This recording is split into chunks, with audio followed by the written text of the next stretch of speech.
Hi, everybody. It's Tim Heidecker here. I'm broadcasting now live on the internet. Thank you for joining me. We have major announcements to go through here. Lots going on.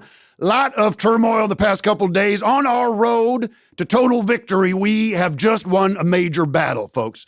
Okay, Alex and his gang of liars and scoundrels have been cast out into the street. They have lost Infowars, Infowars.com, and their various platforms now. They have been cast out, ladies and gentlemen. And make no mistake, we will be the new Infowars. Now, we got to go through the machinations of the court, and we've had some setbacks over the past couple of days, but that is not stopping us. It is not tempering our resolve. Over the next several days or weeks, you will see much more coming out of this. So I just wanted to give you that. As you know, in the past couple of days, this third court of appeals down there in Texas has granted Alex a temporary stay, delaying justice for the Sandy Hook families, all right? This is merely a distraction by the courts. We knew this was going to be coming. We prepared for it. We are continuing the fight. We are never been more resolved to seek restitution and justice for the Sandy Hook families. Now, in the past couple of days, my reputation as a comedian and as a podcaster and as an actor, if I look familiar to you, you might have seen me in the movie Bridesmaids and a number of other pictures and television shows, as well as my own work. My reputation has come under attack by Alex Jones and his cabal of liars and scoundrels and criminals. And I can tell you it's been difficult for me and my family, but my resolve has only been strengthened by this. I can weather these personal attacks. You can come at me all day long, and I will remain firm and strong because we have established a movement now. We are speaking now to the people out there consider themselves info warriors and who are on our side, okay? We have also established something really historic, folks. We have created an alliance between the Lord God and Satan himself. We have communicated with, through spiritual practice, through demon rituals. We have gotten together, Lord Almighty and his son, to come together at the bargaining table or in a neutral ground, not heaven, not hell. But we have communicated to them that we want an alliance of hell and heaven to push us through these final moments here. We have so much to get to. I am confirming now, I am wearing his skin. I've been wearing his skin now for about 2 weeks, and it is tough skin. It is Texas skin. It's leathery. And Old Spice is the main fragrance, as well as various alcoholic beverages. All right. I do want to remind you can join theonion.com. The Onion is responsible for the decisions that are being made right now, and the course we're moving forward is guided by them, and they are an institution. We ask you to join them now so you could participate in this fight and become a info warrior, because InfoWars will be coming to you courtesy of me as the creative director and The Onion. So join The Onion now. Get a subscription. You're not going to regret it. All right, we got a couple of phone calls we want to get to. Lots going on here. Do we have anybody on the line? I want to say, Tim, hello. This is the President of the United States of America. Ladies and gentlemen, we have the President of the United States, Donald J. Trump, a man that I have recently been feuding with over some of his policy decisions, but a man that I believe is a good man, and he's going to find his way through all this. But, sir, it is a pleasure to have you on here. Thank you. You know, we're going to have our disagreement. We're going to have our fights, but we love each other. And when we love can conquer all, as they say. And they said it so well in Love Story and after the long weekend. Everyone remembers that movie with Deborah Winger and Legal Eagles. Another great Deborah Winger Robert movie. Redford.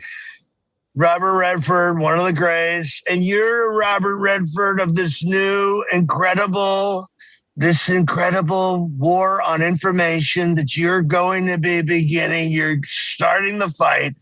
Thank you, sir. And I know that we've had a lot of disagreements in the past, but I say someone else I had a lot of disagreements with the King of England, King Charles, or Chuck, as I call him, Chucky Boy. Yes, state visit. He visited us, and he said, and I'll tell you, you look at Camel, his wife Camel, and she's got 2 humps, that's for sure. And I'll tell you, she won't have a 3rd hump from her husband or from me because she's not as beautiful as Melania. And I told everybody when we were talking to the people and we were explaining why we love each other, I said, I won't be with you for 60 years. There's no way I could be with Melania for 60 years. I understand. Because I'm so old and people keep shooting at me. Okay. And it's only a matter of time. Thank you, sir. I was at the store when we were at the White House Correspondents' Dinner. And that man came running, and we paid him a lot of money. And he said, I can run really fast. And we were supposed to get the shot of the shotgun. Okay, all right, sir. Well, listen, I understand there's still an active investigation on that, and we should let you go. Any updates on the war, sir? Will you listen to reason, sir? And I ask you, I'm begging you to pull out of this war and take the L on this, sir, if you would. You know, I'll say what I say to my beautiful granddaughter, Kai. I'm not pulling out until the job sir. is done. Thank you so much. Good to hear from the president. Thank you. Let's let the president go. He's wonderful. Good. Thank you, sir. We got another person on the line here who wants to speak with us. We have a Phil. Yeah, this is Phil. I'm very excited to be on the show. I'm happy to see you taking over InfoWars. This has just been kind of a great day for a lot of us, and very excited to talk to you. All right, sir. Phil, what's on your mind then? Well, I've just been kind of perusing around some of the new merchandise, and for a long time I've been into gold and acquiring gold, and I really love this new product you guys have. It doesn't have a great family-friendly name, but called Piss to Gold. Yes. We're excited about Piss to Gold, ladies and gentlemen. Let me just reiterate, we now have a scientific, technological system by which we can take your urine and ship it to us, and we'll be able to extract the gold minerals out of your urine. As you know, our body is made up of many minerals and salt and different minerals, including gold. Gold that comes from stars and is in rocks and in mines and everything. But we also consume gold on a daily basis through just through breathing and through the different rocks. If you swallow rocks or whatever it is, I don't know how you get gold in. Okay, but we can get it out now. So Phil, you're gonna send in your piss to us so we can take it out. Well, yeah, and I'm not a rich man, so I'm trying to I'm collecting up a lot of my wife's jewelry that I'm going to condense down into urine, so it's a safer way to keep this because the communists are coming.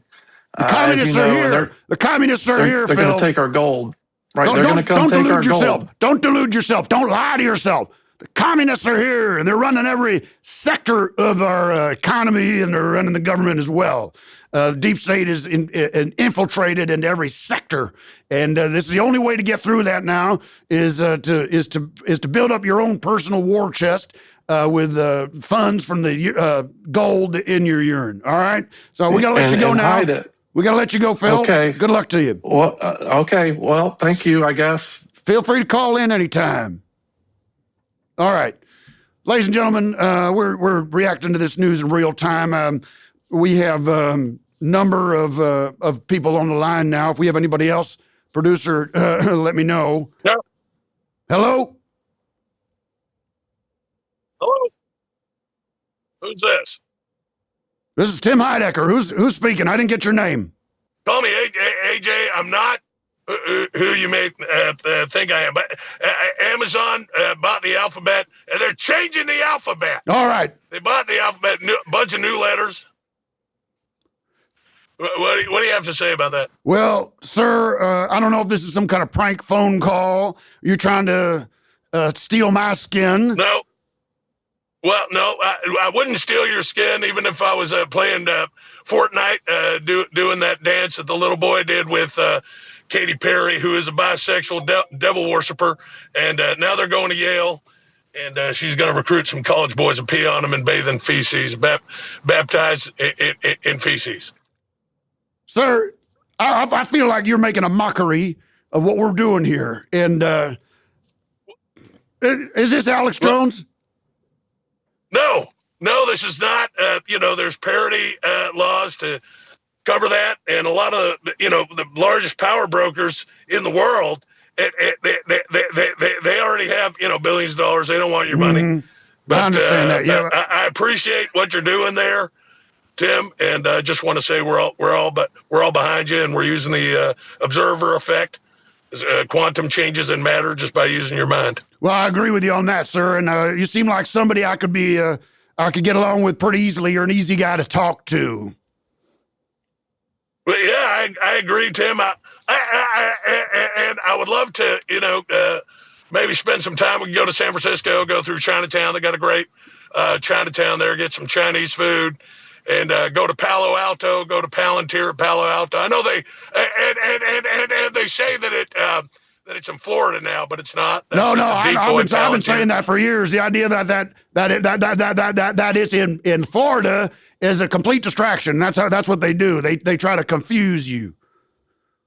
Yeah, well, and then you head up to Bohemian Grove up there, bring some of the Chinese food for the 45-foot owl they have there. Oh, yes. And offer it to the owl. Yeah. All right. I'll tell you something. We're going to get together in Palm Beach. We're going to rub each other down with some body oil. How about that? Yeah, I would love to. Yeah, we could go to Palm Beach, and we could we could take turns fucking a prime rib. Come. All right. I can't wait to see you. Good to talk to you. Okay. Okay, good to talk to you, Tim. Right. Now, God bless. Yeah.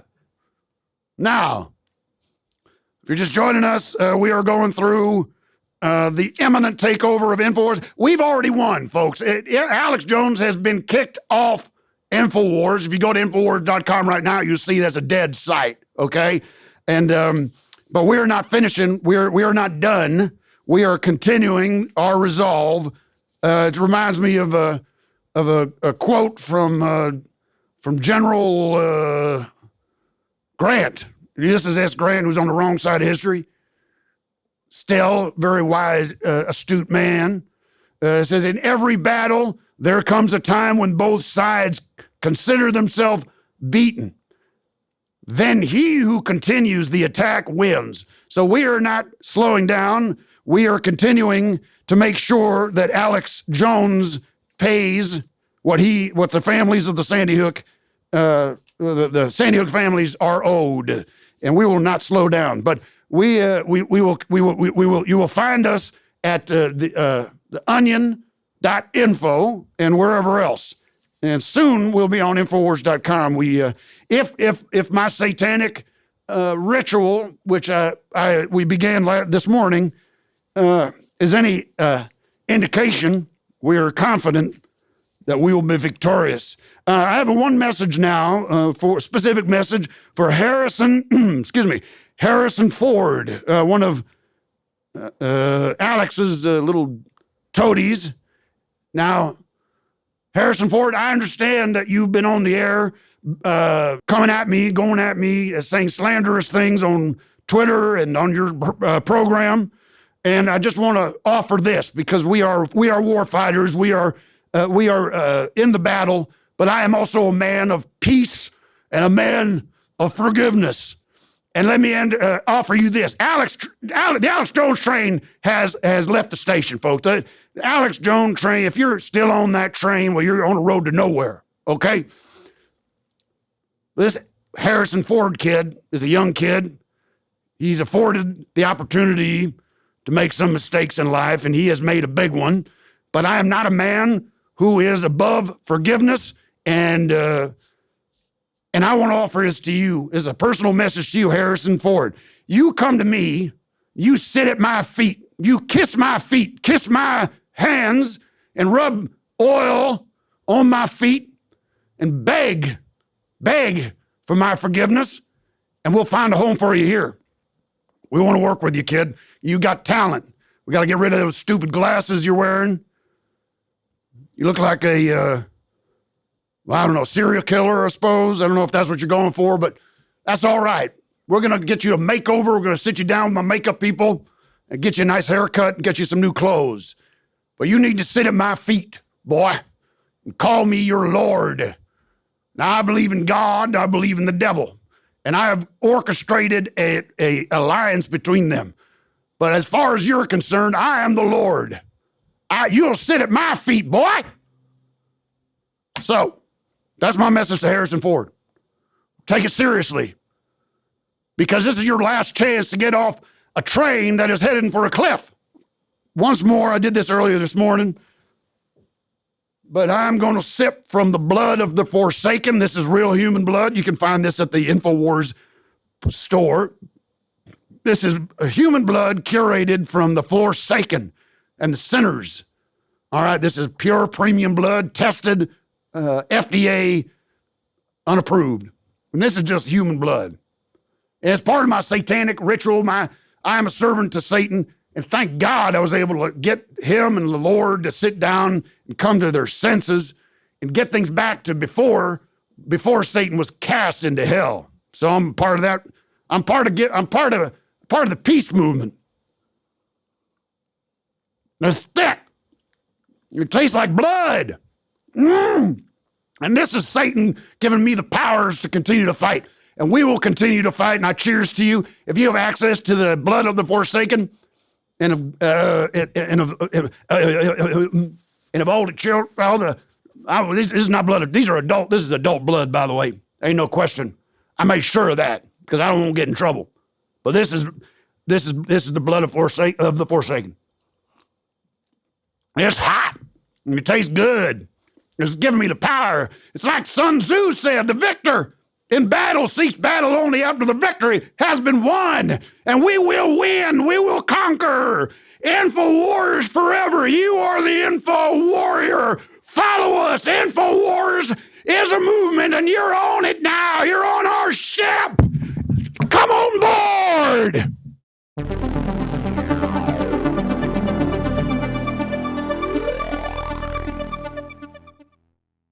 On our road to total victory, that is not stopping us to seek restitution and justice. In every battle, there comes a time when both sides consider themselves beat, then he who continues the attack wins. Come on board! Hi, everybody. Welcome to the new InfoWars. I'm your host, Tim Heidecker. We have officially taken over InfoWars now. We are in charge of InfoWars. This is a new dawn, a new era. We're turning the page and we're forgetting the past, but we must always remember the past leads us towards the future. We got so much to get to today. This is the emergency broadcast. Thanks for joining us. It's the only place you're going to get the truth, and we're happy to provide it for you. We're going to take a couple of calls later on, and we're going to get to the bottom of some things here. First of all, I just want a couple of quick things happening in the world out there. I've been talking about soybeans for a while. Soybeans, not a natural, not a organic product. It is a genetically engineered farming substitute for nutrition. It's established in 1928, 1 year before the Great Depression. You only have to do the math there to figure out why. It has infiltrated every single aspect of our diet. I don't care if you are trying to eat a Snickers bar or a carrot. It's got soybeans in it. Even our water, they're saying now, has trace elements of soybeans. This happened just last week. This is coming in from KIRO 7 in Washington State. Soybean spill in Tacoma freight train derailment. So an overnight freight train derailment along the Tacoma waterfront caused a road closure and soybean spill. So now we can see now that there's an correction and overreaction to the amount of soybeans we're being forced to consume, and government's starting to do something about it, and they're derailing trains. So the volume of soybeans are being disrupted. We're going to follow that story as it develops. We also have some in from Salt Lake City, Utah, KUTV. This just came in. Mishandled remains prompt questions over regulation of Utah's funeral home industry. There's no surprise, folks. I've been saying this for years, that we have body mix-ups happening all the time. About 60% of the bodies buried now in America have been the wrong body, and many of them are alive. So we will follow that story. The big story we want to get to right now, and this is exclusive. These are stories from other news outlets. But one thing emergency is going to be the leader in is breaking news that we've reported on. I've got a terrific team out there, producers and researchers finding the truth, getting to the bottom of things. This one pertains to Alex Jones. And I'm going to break this. This is big news. This is going to be on every CNN and all the other fake news sites. Are going to be running with this wild. They're going to be running wild with this story. We have leaked video now revealing that Alex Jones popped like a balloon in his car 2 months ago. That's right, folks. Alex Jones, the Alex Jones that we have come to know over the years, is dead. He has passed away. InfoWars has obtained shocking cell phone footage that appears to show disgraced broadcaster Alex Jones popping like a balloon in the front seat of his own vehicle on the morning of May 1st, 2026. The 16-second clip, which we will show you, folks, so stay tuned. We have the footage. No one has this. This is exclusive. So if you want to find it, you want to watch it, you're all going to have to come to emergency. The 16-second clip was delivered via secure tip line at 11:48 p.m. on June 30th. It is being published here for the first time. Let's just show the video here, and I can talk you through it.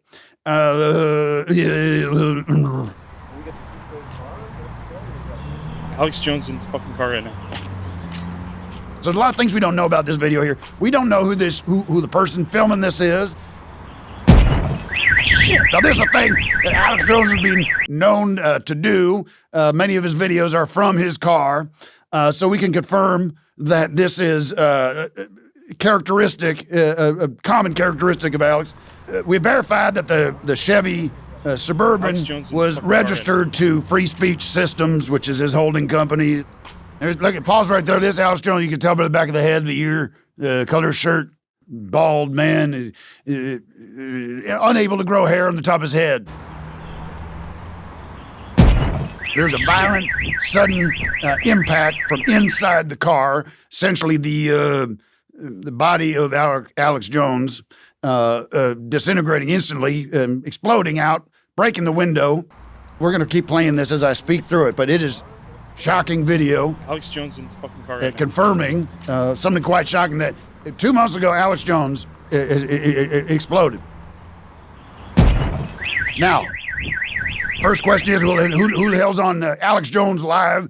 Who's the guy who's broadcasting every day to a diminished audience? You look at his numbers back when he was on InfoWars compared to where he is now, it's pathetic. It's bad. He has not been able to maintain his audience. And we're partly responsible for that because we vanquished him off the air. Questions remain. Who is this Alex Jones? I believe this is an imposter.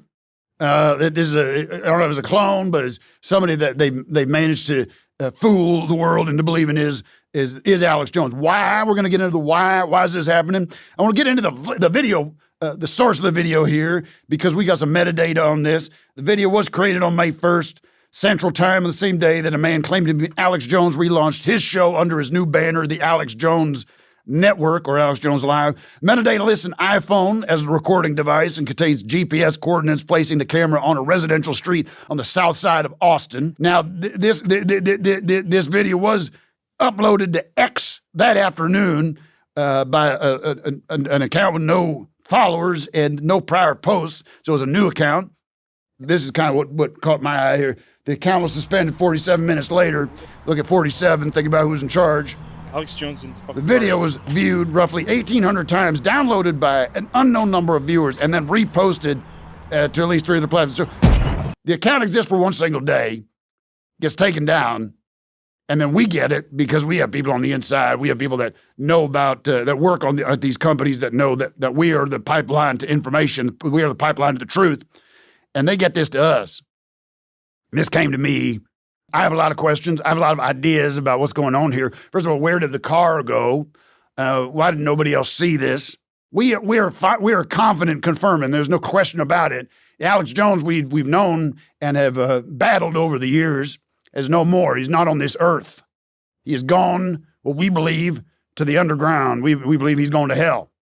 And we have some more evidence to prove that. But we're going to get into this a little more, a little deeper. We have with us, calling in right now, a forensics expert, somebody I've known for a long time, someone I know and trust. Dr. Lester Reeve is going to be joining us because he's taking a look at this, and he's had his eyes on this for a couple of days now and has some insights onto what we're looking at here and how to verify the severity of it and the authenticity of it and get his perspective on what he thinks happened here. So we're going to go to Dr. Lester Reeves right now. Thank you for having me. It's good to be here. Doctor, just to give a little context, can you describe your background, your expertise in forensics, and just make it brief? Yes, I have 30 years of law enforcement experience in the San Diego and LA coroner's office. I have a master's degree in forensic science, PhD in human behavior. Fascinating. Well, Doctor, you've been able to look at this video. What are some of the things that stand out to you as what happened, and what was well, just speak to the video and what your impressions of it were?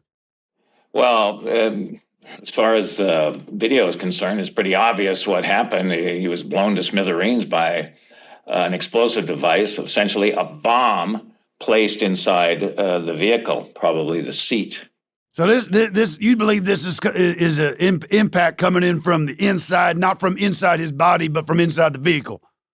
It's very unlikely that it would be from inside of his body. You can never rule out any possibility, but that particular scenario would be very unlikely. It's probably a explosive device set inside the vehicle. Mm-hmm. If that was the case, wouldn't you see more of a general impact radius coming out from there? That I guess you need other angles. I understand what you're saying.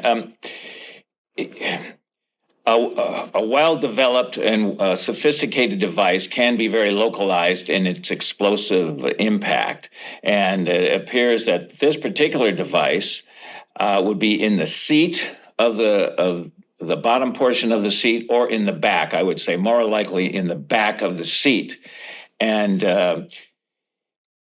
it's very common to see explosions in cars, in mob hits and that kind of thing. However, this particular device was localized to the interior of the car. So it's just it's much more sophisticated. A much more targeted surgical strike on Jones. That's a good way to put it. Surgical. Now, I know this. You're not one to speculate. Do you have any theories that you've developed after seeing this video about why something like this would have happened to him, or what the purpose of eliminating him would be? Well, he was a controversial figure. Some people liked him, some people loved him, and a whole lot of people disliked him and even hated him to the point where they may have wanted to essentially kill him. Seek revenge. I'm sorry about that. That's all right. Now we look at the conspiracy here, the cover up. What does it tell you that this happened nearly 2 months ago, and we're hearing about it now for the first time? How hard is it, or how easy is it, if you are a member of the deep state, to cover up something such a? I mean, you could have gone in, gone to some barbecue spot where he's eaten and poisoned him, if that's what you wanted to do to eliminate him. This is a very public display, but yet it becomes swept under the rug. Have you ever seen anything like that? To keep something like that secret for over 2 months is quite extraordinary, and it would take quite a bit of specialized ability to do that. Many people involved, many people at a high level of access to power, money, influence to make something like this happen and then disappear. Have you? Is there any signs that you see in what you see of him that's making you question who that is? Is that a clone, or is that just a lookalike, or is that facial AI CGI going on, or do you have any perspective on that? The way to tell is if that was really Alex Jones or a clone or a CGI is to find out if Alex Jones is still around anymore. If he's not, I would assume that was a real explosion and a real homicide. Yes, not likely a suicide. Now, Alex Jones, the guy was a portly fella, big, full of food and gas and other plump boy. Right? He was fairly heavy set, yes. Very heavy set and bloated. You ruled out the idea that this could have just been him exploding from consumption, high blood pressure, stress, anxiety, and just overeating. Can that happen anatomically? Can that be something that happens to somebody? Absolutely not. That's never happened to anybody in the history of mankind. No one's ever exploded from eating too much. That's right. All right. Well, thank you so much, Doctor. We appreciate your perspective. We'd love to have you back on with more info as more info develops on this. Welcome. Very welcome to be here, and thank you for inviting me. Take care. That's Dr. Lester Reeve.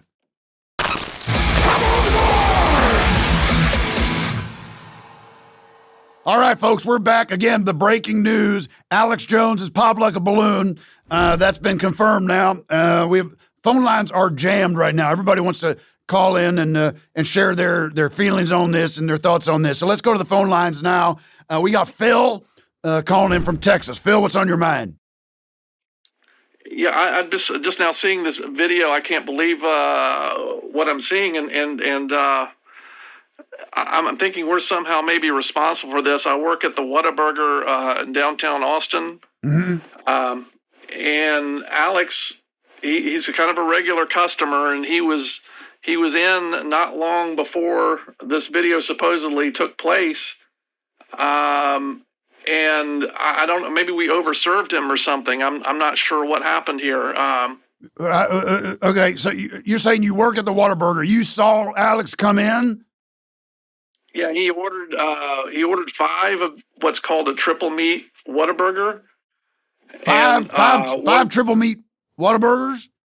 Right, What are 5 those? triple meat Whataburgers. What? And then he left, and he actually came in and he ordered 5 more. And he ordered several of these, we call them fry boxes, with French fries, onion rings, gravy, jalapenos, and it was a lot of. I figured he might have been ordering them for many people, but now I'm thinking maybe he ate them himself. You think that Alex Jones gorged himself on Whataburger? You're saying 5 triple cheeseburgers and how many fry boxes? I can't remember the number. It was a while back, but I'm guessing he had 4 or 5 of those as well. Anything to drink? He had a milkshake, just one milkshake, though, to wash all this down, if that's in fact what he did. But Okay. I can't. Let me ask you a question. What's your name? My name is Phil. And how old are you? I'm 17. Okay, and you've been working at Whataburger for how long? Just for about 6-7 months or so. And does Whataburger keep records of customers' orders, receipts, any kind of paper trail that we could go back and look at and verify this? Well, we have to cash out every day at the end of the night, and so we keep that on record, and so somewhere in the files they would be here. Yes. Well, we just had a friend that you saw the interview with Dr. Reeve, and but his point of view was that there was an explosive device within the car in the seat, and that's the cause of the explosion. He is his expert opinion that people can't explode from overeating or from high blood pressure. Right. I mean, we're kind of trained to know that too as employees at Whataburger, that competitive eaters can eat like 20,000 calories a day without getting sick, and I'm guessing these triple meat burgers, they're over 1,000 calories each. Mm-hmm. If he ate 10 of those, he could have gone into what's called dumping syndrome, which we were taught as we worked here. And maybe a stoppage caused him to build up gases or something. I don't know, but it just looks awful to me. I don't know. It's terrible. We never want to see anybody explode or killed in a violent way or killed in any kind of way or die. Especially, I feel kind of guilty that I gave him. I don't think, that much food. son, let me give you a little advice. You're 17 years old. Yes, that's right. And you're going to college or you're pursuing any kind of academic career? I'm hoping that, yes, I'll maybe get a scholarship to go to college here, yes. Well, let me just say, I think you should absolve yourself of any guilt. I don't think it's possible for him to explode from the food you served him. And if he did, this was his choice. You did not put a gun to his head and make him eat 5 triple burgers or whatever it was, the fry boxes and the milkshake. Right. I think you sleep soundly at night. The real question is why was he taken out like this? I think there's no credence to what you're suggesting. I think it's impossible. And you're a good kid, and I'm glad you're watching. I'm glad you're paying attention. You understand that the rest of the world is lying to you, and we need this new generation, Gen Alpha. Is that what you are?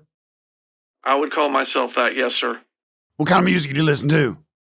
I listen to some Train. I listen to Puddle of Mud. Where do you get your news from? You're going to get it entirely from InfoWars now?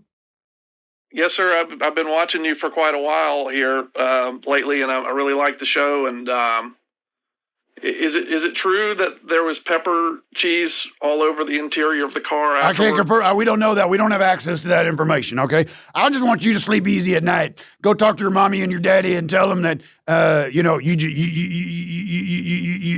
didn't kill nobody, okay? Yes, sir. Okay. All right. Stay in school and learn and be a good person. That's what we need in this world.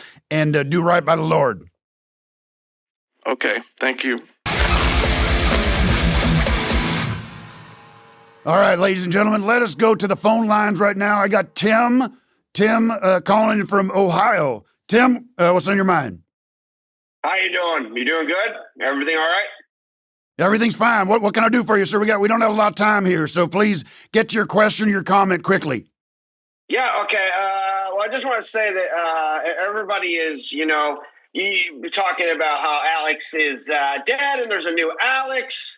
And I just want you to know that's old news. People know that shit. People already know that stuff. So that's old stuff. I've known that for years. Well, no, that's not the way I interpret it, sir. You had prior knowledge of this. This is something that you're saying you had access to this information. Oh yes. This is common knowledge. This is A, B, C, D, E, F, G. No. This is not a common knowledge. This is breaking news. We're getting to this first. We had the video evidence that he imploded or exploded about a month ago, and prior to that, we believe that he had just existed as a normal man. But you have evidence that to the contrary. Yes, a lot of people with me with deep knowledge like this already know this and know this forever, so nothing shocking here. Alex is basically a character who gets replaced, like James Bond or Bozo the Clown. I mean, essentially, we're talking about the same line as Bozo, with like Pinto starting it, and then Larry Livingston creating it, and then you're having Willard Scott become Bozo. Now you have David Arquette being Bozo. This is just Bozo. It's not Bozo. I reject that, sir. I don't think you have the evidence. I don't think you have the clarity to understand what you're talking about here. I think you're out of line. What we found here is there was one Alex Jones. We have evidence on that. We have genetic materials to prove that. And then we have this incident that happens, a singular incident. This is not a pattern. I believe in patterns. I believe that things repeat themselves over time. But, sir, I think you're chasing down the wrong rabbit hole here. I mean, you should just go back and look at the different Alexes. You'll notice that it's, again, I hate to keep saying this, but it's Bozo. It's Bozo the Clown. It's not Bozo the Clown. I reject that. But look, you got evidence that he's Bozo the Clown, or is following a similar pattern of James Bond. I'm not saying he's Bozo. He's definitely not Bozo. That's a different line. Of course, that's a different line. That's its own thing. That's parallel, but I understand. different. Yeah. Now, I understand you're making an analogy to the various bozos that have played Bozo the Clown over the years, or Superman, or even Batman. You had Michael Keaton playing him, Adam West, of course, and George Clooney. That's different. That's different than Bozo, I feel like. But yes, it's not different. Go ahead.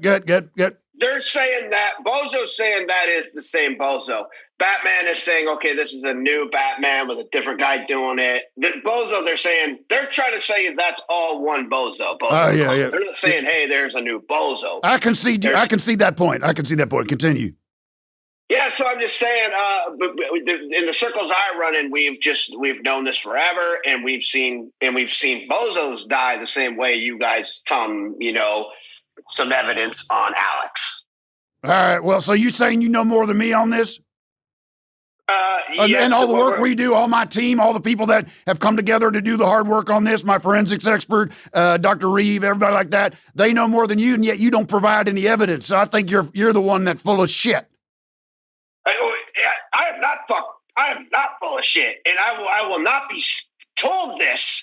That I am full of shit. I reject that. All right. Well, you can do whatever you want, but this is my show, and I'm running this. And for you to come on here and say that this is just one of many Alex Jones, I think is misleading my audience, and I reject it. If you can provide some evidence that there was an Alex Jones from 1994, 2001, are you saying the Alex Jones that broke the story about the World Trade Center being a hoax, that this guy is not the Alex Jones that exploded? No, you're talking 4 back.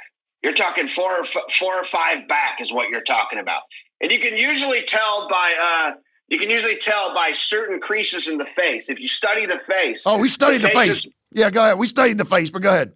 How close did you get into the face? Because the face is a map. Everyone's face is a map of what their history is, and it's like a fingerprint. They should, instead of when crimes happen, they should do face prints because they actually have completely different lines, the same as a fingerprint.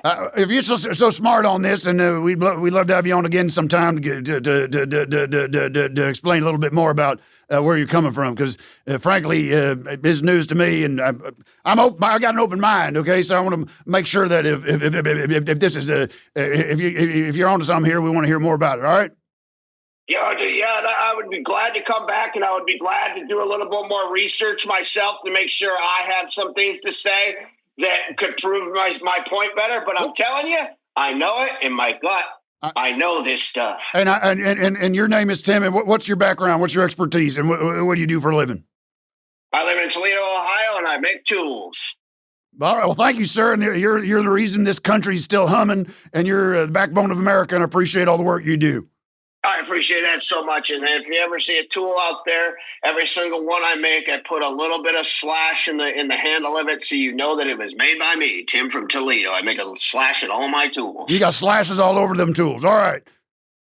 Thank you so much, Tim, and all the best. I like this guy. Jason, make sure he's on the hotline so he calls in again. We can get more information on the many Alex Jones that have existed. Thank you. We'll be right back after this break. Hi, friends. I'm retired Sheriff Dominic Banner. Did you know that over 1 million Americans aren't getting enough pure oxygen? Oxygen is a critical gas for emotional stability and vein health. Pure O capsules contain 100% uncontaminated oxygen, guaranteeing optimal absorption and mind maximization. Just 1 dose will give you enough oxygen to stop breathing for 1 full hour. Save time and unlock the true potential of your lungs with Pure O from InfoWars. All right, folks, if you're just joining us, news breaking today on Emergency. Alex Jones dead. Passed away 2 months ago, May 1st, 2026. More on this as we get more information. We'll be exploring this story in depth, get to the answers of how and why and who is the imposter right now on Alex Jones' life. I want you as Info Warriors to get out there and spread the message, spread the word that that this news is being suppressed. We're the only ones you can trust right now, and let the world know that the real Alex Jones is dead, and that we will find the truth as to who the imposter is. So make sure you use social media and all the various methods of communication, email, text, and all the rest. Join InfoWars here on our social media and support us in every way you can. I want to just give a final thought here as we approach the Independence Day of July 4th, America turning 250 years old, big America 250 celebrations wherever we go. I gave this some thought, and there's a lot of research backing this up right now, but I guess the way to begin this is to say we're familiar with the ancient civilization known as the Phoenicians. Phoenicians are an ancient civilization from the Mediterranean region, 5,000, 6,000 BC, all the way up to about 200 BC. Big thing about the Phoenicians, they were responsible for our modern alphabet. The origins of our alphabet, the way we speak, the way we communicate, the way we write, begins with the Phoenicians. First of all, we believe that the Phoenicians did not disappear, that they were not conquered by the Romans, that they disappeared in a sense, but they went underground and found secret canals, secret tunnels, secret pathways to the underworld, to hell, and have been living in hell in communion with the demons and Satan, and establishing a super order, which also is a pathway up to the top levels of control and government. So the reason I bring them up and how it pertains to the July 4th is on July 4th, 1776, the founding fathers, so-called founding fathers, sat down, wrote the Declaration of Independence. Now, Declaration of Independence is based on letters of the English language, which have evolved over time as a handwritten document on parchment. It's a document of ideas by the founding fathers, but it's also a document literally made up of letters, which, when you put them together, do form words. We know through our research that there are 1,320 words in the Declaration of Independence. And so you look at the year 1320, you want to add together that number with July 4th, 7-4, which turns out to be 11.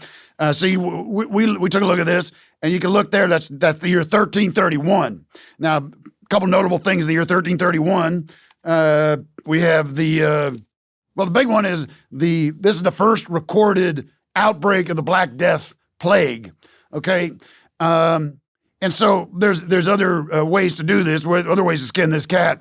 I think if you look at the number of words in the Declaration of Independence, we are finding messages sent through time, perhaps from a past period or down from the gates of hell, communicated up from the Phoenicians, who, as I said earlier, are still running the show. Still, basically, if you want to get to the top of the top, who's commanding the commanders, you're looking at the Phoenicians, who are still with us and have never left. They've been controlled. They're the ones that brought us the Black Death.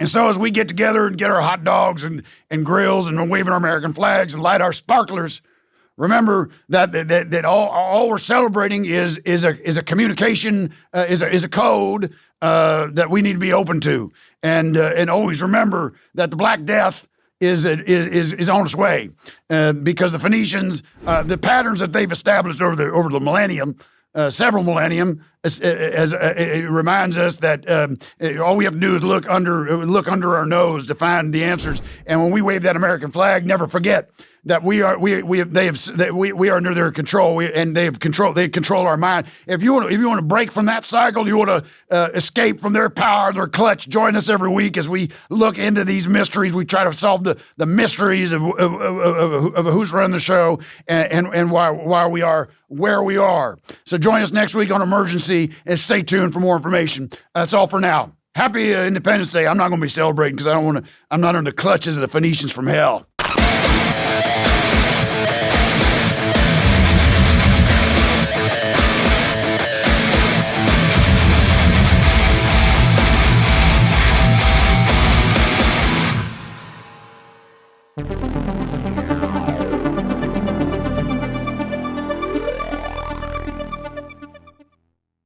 On our road to total victory, that is not stopping us to seek restitution and justice.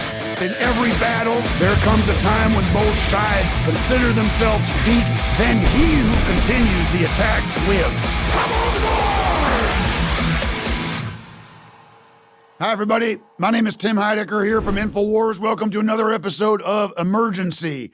This is the program. We're going to get to the truth, going to get to the heart of the matter, and provide you with what no one else has been able to do, which is provide you with the truth. Everybody out there, CNN, the New York Times, Harper's, whatever it is, they're lying to you.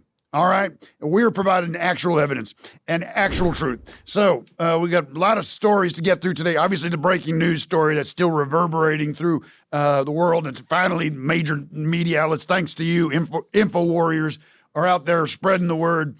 We've confirmed that Alex Jones, the former custodian of InfoWars, has passed on at the age of 52. It's a little confusing. People are trying to wrap their heads around that. He looks like a 70-year-old man, at least. But he was 52 when he passed on, when he exploded in his own vehicle. Shit. All right, we're going to get into the some new information we have there regarding the new imposter Alex Jones.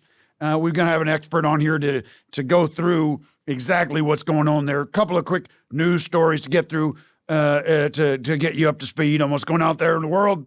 Residents say hundreds, this is coming in from First Alert 6 in Pennsylvania. Earlier this month, dogs, cats, and more than 100 pigs were rescued from a nearby property that had an infestation of rats. So the rats are listening in on the pigs, or they're studying the pigs. That's all we know about that story. Another story that we spoke about last week, and this is just another case of this. Overnight storms derail train cars in Woodward County. That's in Oklahoma. More than 80 train cars were blown over after a strong storm moved through Woodward County. This is more evidence of government weather systems interfering with train travel. We saw this last week, the soybeans, and now they're using the power of wind. This is a power easy for demonic forces to control. You can find it pretty clear. There's the codes everywhere for this, but you're going to see it's more and more wind knocking over train cars. But our big story is new evidence proves Alex Jones is dead and has been replaced by an imposter. 1 week ago, InfoWars published leaked footage appeared to show Alex Jones popping like a balloon. Shit. It raises a question, if that is true, who has been broadcasting as Alex Jones ever since? We have a growing body of evidence supporting a single theory that a man currently appearing on the Alex Jones network is not, in fact, Alex Jones. So we got the evidence here. You can take a look at this up on the screen. We're comparing high-resolution photographs of Jones taken before April 30th against broadcast stills of the man who has appeared on the Alex Jones program since May 1st. So the wrinkle pattern across the forehead does not match. As our guest, one of our callers last week, Tim, had mentioned, the face is a map. And now we're seeing this in real time thanks to technology we have access to. The bridge and the tip of the nose are shaped differently, and the resting line of the eyes sits at a different angle. You see right there, it's plain as day. It begs the question what kind of vast resources these people behind this have access to make this happen, because I think it would be very difficult. We can find the anomalies. The anomalies are there. You can see them for yourself. And I don't know what it would take, what kind of resources you'd have to find somebody as ugly and as stupid looking as Alex Jones, as you can see right there. That's pretty close. So we see the differences there, the wrinkles and everything. But an ugly, stupid man was exploded, blown up, and somehow, whether it's through genetic modification or some kind of CGI face mapping, we're getting someone that looks pretty damn close, and they almost got away with it, but we're on top of the story, so stick with us. We're going to continue on this. Come on board! A lot of people have been asking me, it's no secret, I'm going through a very contentious divorce, and a lot of it I'm going to keep private, a lot of details people don't need to know about. But I will say one thing, that because where we are, state of Texas, we are having a hard time dealing with the courts here. Courts are being very irresponsible on this situation. But right now, the sticking point is my horse, Horace, which was a funny name at the time. I regret it now. We're in a custody battle over Horace. That horse is mine. I raised that horse. I support that horse. I ride that horse. I take care of that horse. That woman had no right to that horse, but she's making it very difficult for me. And I just, everybody ought to send a message right now that the court's got to be clear about what to do about livestock, animals, pets, everything under the, all God's creatures should be clarified in the statutes of the Texas divorce court. That's all I'm going to say tonight.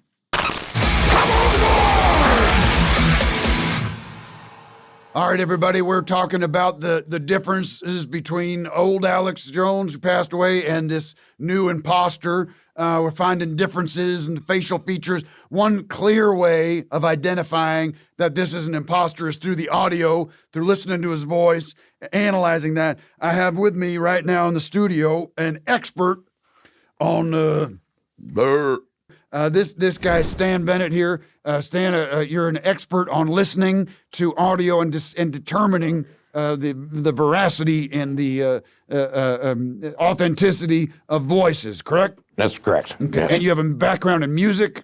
Oh yeah, I've been working in the industry forever. Since the '60s. You know what I mean? I work with Bachman Turner and Foreigner and Rush, all kinds of. Let's take a listen to it. Now, this is Alex Jones before the incident, the explosion happened, and let's listen to that right now. It's all coming out with the DOJ and CIA running it. But I'm not going to spend much of the show on this today. That's the real deal. Yeah, now let's play. Huge guest. Okay, let's listen to the recording of Alex, quote unquote, the imposter Alex Jones from May 1st. Now this is going to be the new replacement Alex Jones. Let's see if we can identify a The difference. globalist, the leftist cult is failing everywhere. No. Now, it's too bad that Trump has gotten derailed off waveform into is insider distorted. trading and There's no Israeli You can hear delusions the of grandeur and all the micro rest of it. tonalities are But changing. you notice, So even though can you look visually? Can you look at the waveforms and see how those can be the same two people? They are not the same two people. I can tell you that right now. Oh, let's take a listen. Like, can we play those two at the same time? Globalist, We play them. leftist, the DOJ and CIA running it. I'm not going to spend much of the show on this today. Let's just pan least one to on the the left and broadcast, pan one to the right. Let's just and all the hear them rest both of at the it same coming time. out. But you notice, even though I've been criticizing Trump, Do you hear that difference? more now. At least not So I think that there's, if I'm correct, mix them up so I don't know which one's which. My guess is, you tell me it's May 1st is on the right. Finishing up on the Onion and go over to all this other news show again at 11 a.m. Central, the Alex Jones Show on the Alex Jones Network. The real Alex Jones on the left. Is that correct? Yeah. We're good? Yeah. It's absolutely Okay. insane. Thank you. You can clearly hear that's a different voice. That's not Alex Jones. It goes beyond the audio here. I mean, I know you're not an expert on this, but we're looking at whether or not it's a mask. There's a mask there that you can see here. We can put that up right now. It's a creepy old man mask, realistic latex Halloween mask for adults. If you look at this, they took this off the website. You can't find this now. This was up. Anybody could have gotten this about a month ago or 2 months ago. The man that's on the air now. Take a look at the lighting of him now. For him on his show now, there's something wrong, something off. But we think maybe this mask was involved. You have to admit that he does sound like him. Yeah, It is in the ballpark. I mean, and nobody would be able to tell unless they were an expert. Mm-hmm. So if he's got a good disguise, you know what I mean? It could be he could pass. All right. Well, thank you so much, Mr. Bennett. Stan, thanks for coming down. Yeah. Appreciate you. My pleasure. I appreciate your expertise. Absolutely. All right. We'll be right back. Hi, friends. I'm author and retired Sheriff Dominic Banner. You know, unpredictable bathroom visits can disrupt your day and inhibit your productivity. But methylene Braun delivers essential enzymes that trigger sphincter convulsions, resulting in hourly rapid colon evacuations. Just one dose of Braun is guaranteed to keep your movements regular, on the hour, for 24 hours. The potent formula also contains compounds such as coenzyme Q4, MitoQ, 4-hydroxybenzoate, and 4E vatiquinone.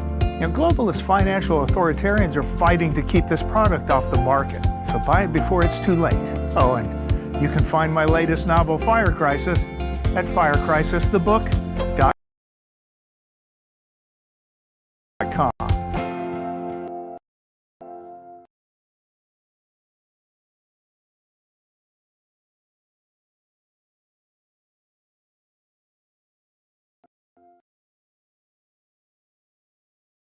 Hey, folks,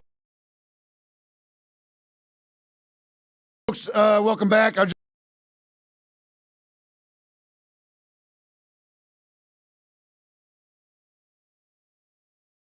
just want to say a couple of things here. I've been saying a lot of the called fast, still and not ignore and everybody, and we have to remember that.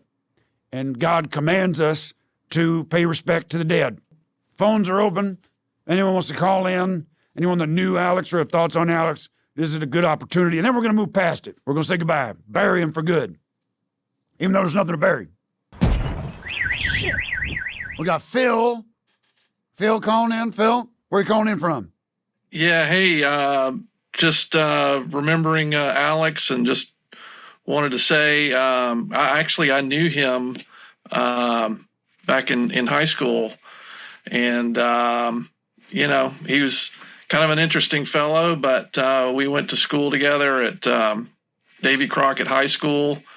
What were you're friends with him? Was he in your friend group, or sort of? We were, time with him? I mean, kind of friends. We weren't like super close or anything like that. He played football for a while, but he quit, and then he started playing tuba. Did you maintain contact with him after high school? No, I did not. He was kind of a mean guy, the one that I knew anyway. He used to yell at teachers and stuff, and as well. Hold on a minute, Phil. Stand by. Is there a Davy Crockett High School in Texas? There is a David Crockett High School in Austin, Texas. Jones went to Anderson High School in northwest Austin, Texas. Okay, sir, Phil, we have some information for you. I want to apologize to my listeners. What's the name of that school? L.C. Anderson High School. Alex Jones went to L.C. Anderson High School. You said you went to he went to Davy Crockett High School. I mean, that's my recollection is that he did, but you don't remember different information. Which high school did you go to? I also went to Davy Crockett High School. That's what I'm saying. Is I thought we went to the same school, but maybe I had a different Alex Jones in mind or something. I don't know. But since I got you here, I do have something I want to run by you. I've got this new. Make it quick. A new website that I'm starting up called music.com.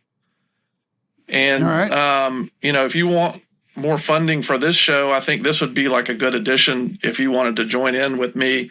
I'm loading up CDs on here with all my music CDs, and we're, selling songs that I think will be more affordable versus like the Spotify's and stuff out there. And yeah, Phil, you don't have permission to do that. I don't think you'd have permission to sell other people's music by uploading it from a CD. Are you familiar with the music streaming sites? Well, Spotify and Apple Music. I've already bought the CDs, so I mean, I think I do have the rights to load them up. You do not. It's just a version of censorship. Anything else you want to say about Alex Jones here? I want to confirm to my audience that you went to school with Alex Jones, the man who passed away, exploded in his own car. Sure. What? How old are you? I'm 39. Okay. We have Alex Jones coming in at 52, so not sure that checks out. Listen, I mean, have you ever seen me? Like, I'm the guy who dresses as the Green Lantern down on 6th Street. And no, sir, I have not seen. I don't go down to 6th Street, okay? I'm busy doing other things. I don't spend time down there. So I can't say I've seen any Green Lanterns anywhere down there in downtown Austin. I'm usually out there. If you're ever there, you come talk to me. But I was in the Capitol recently protesting about censorship on music and downloading my CDs to this music.com. I think it's going to be a great site. I've got Miami Vice soundtracks 1 and 2 already downloaded. I've got Creed's Human Clay album already downloaded. Uploaded. Or uploaded. Yeah, the technology is kind of ahead of me a little bit, but I'm catching up. And we're going to sell them for 56 cents per song. And so I think if you want in on it, you can get in on the ground floor, and I think it could be a good funding for your InfoWars. All right, well, we'll let the audience decide. We'll have you check out music.com. All right, Phil, thank you so much for the call. Okay. We got a special VIP call coming in right now. This is a big deal for us. Well, I'll just get right to it. This is the President of the United States, Donald J. Trump, calling in to speak. He's a man who knew Alex Jones quite well. He appeared on the, excuse me, sir, appeared on the Alex Jones show as he ran for president in 2016. As far as I'm concerned, continued a relationship with him. Mr. President, you're calling in from the White House. Is that correct? Yeah, I'm calling in from the White House. I'm looking out in the Oval Office right now, very sad, thinking of my time with Alex.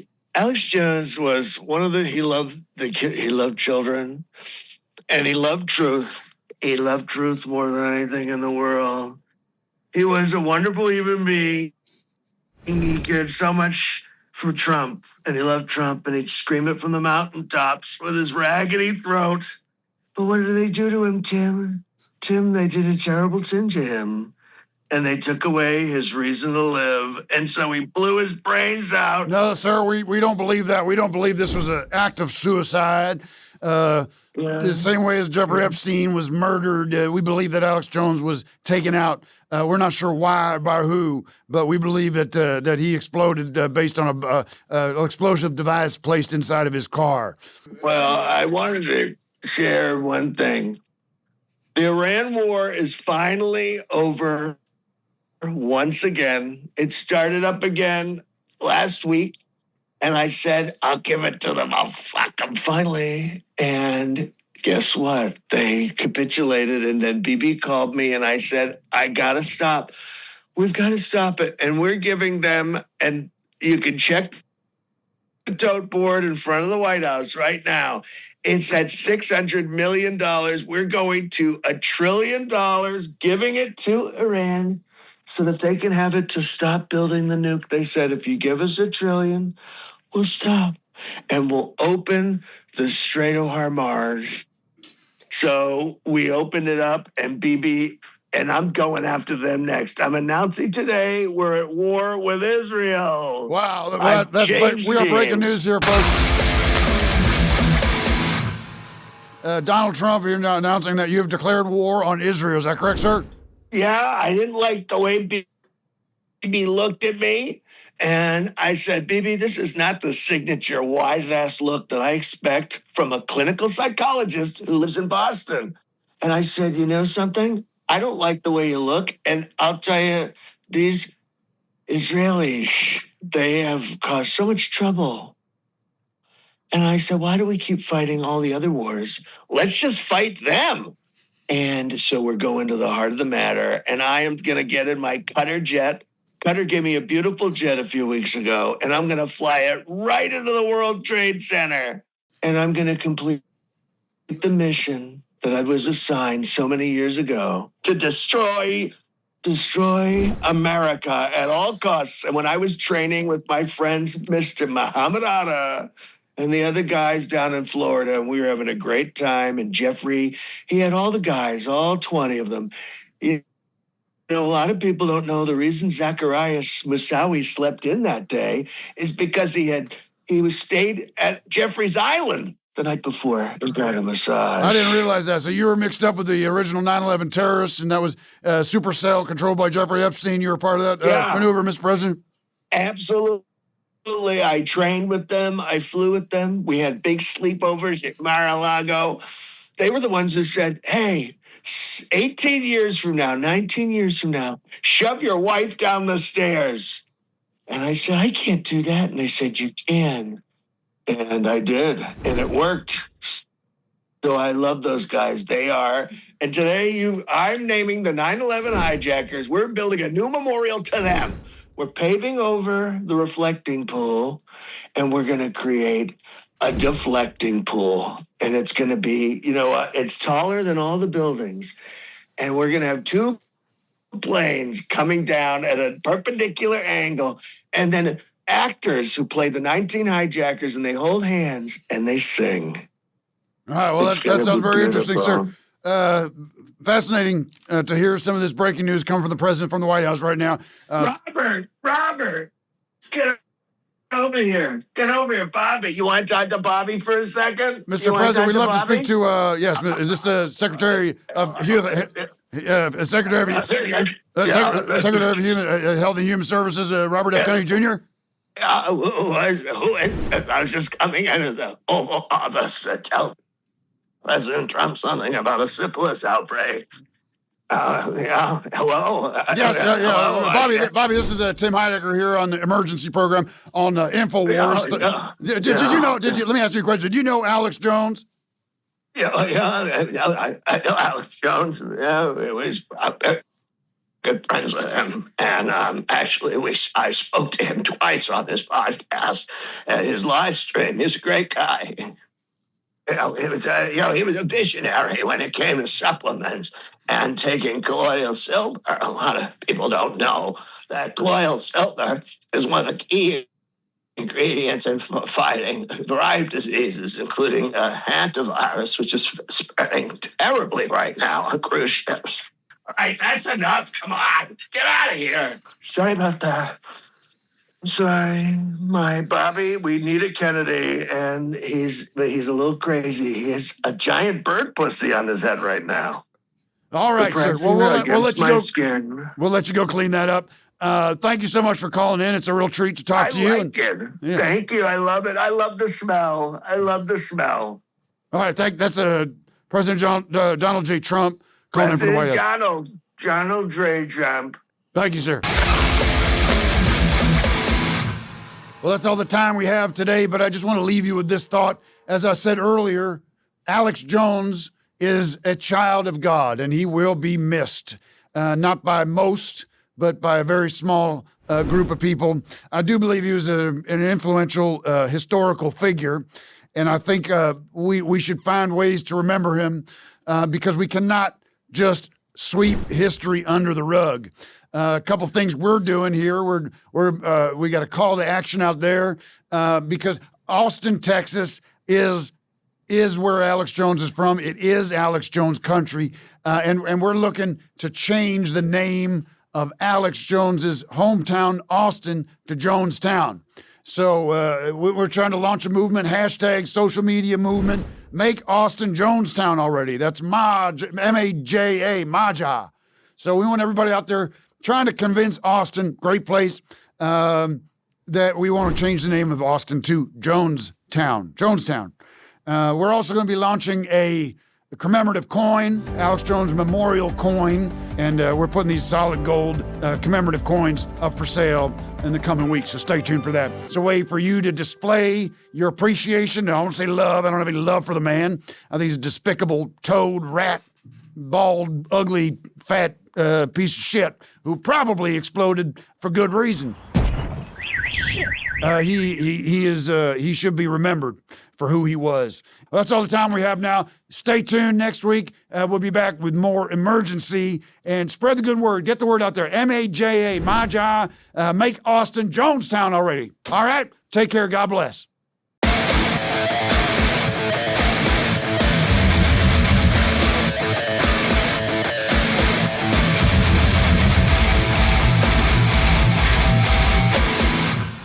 On our road to total victory, that is not stopping us to seek restitution and justice.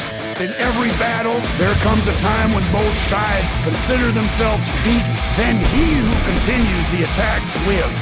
Come on board! Hi, everybody. Welcome to another episode of Emergency right here on the Real InfoWars. I'm your host, Tim Heidecker. A lot to get to today.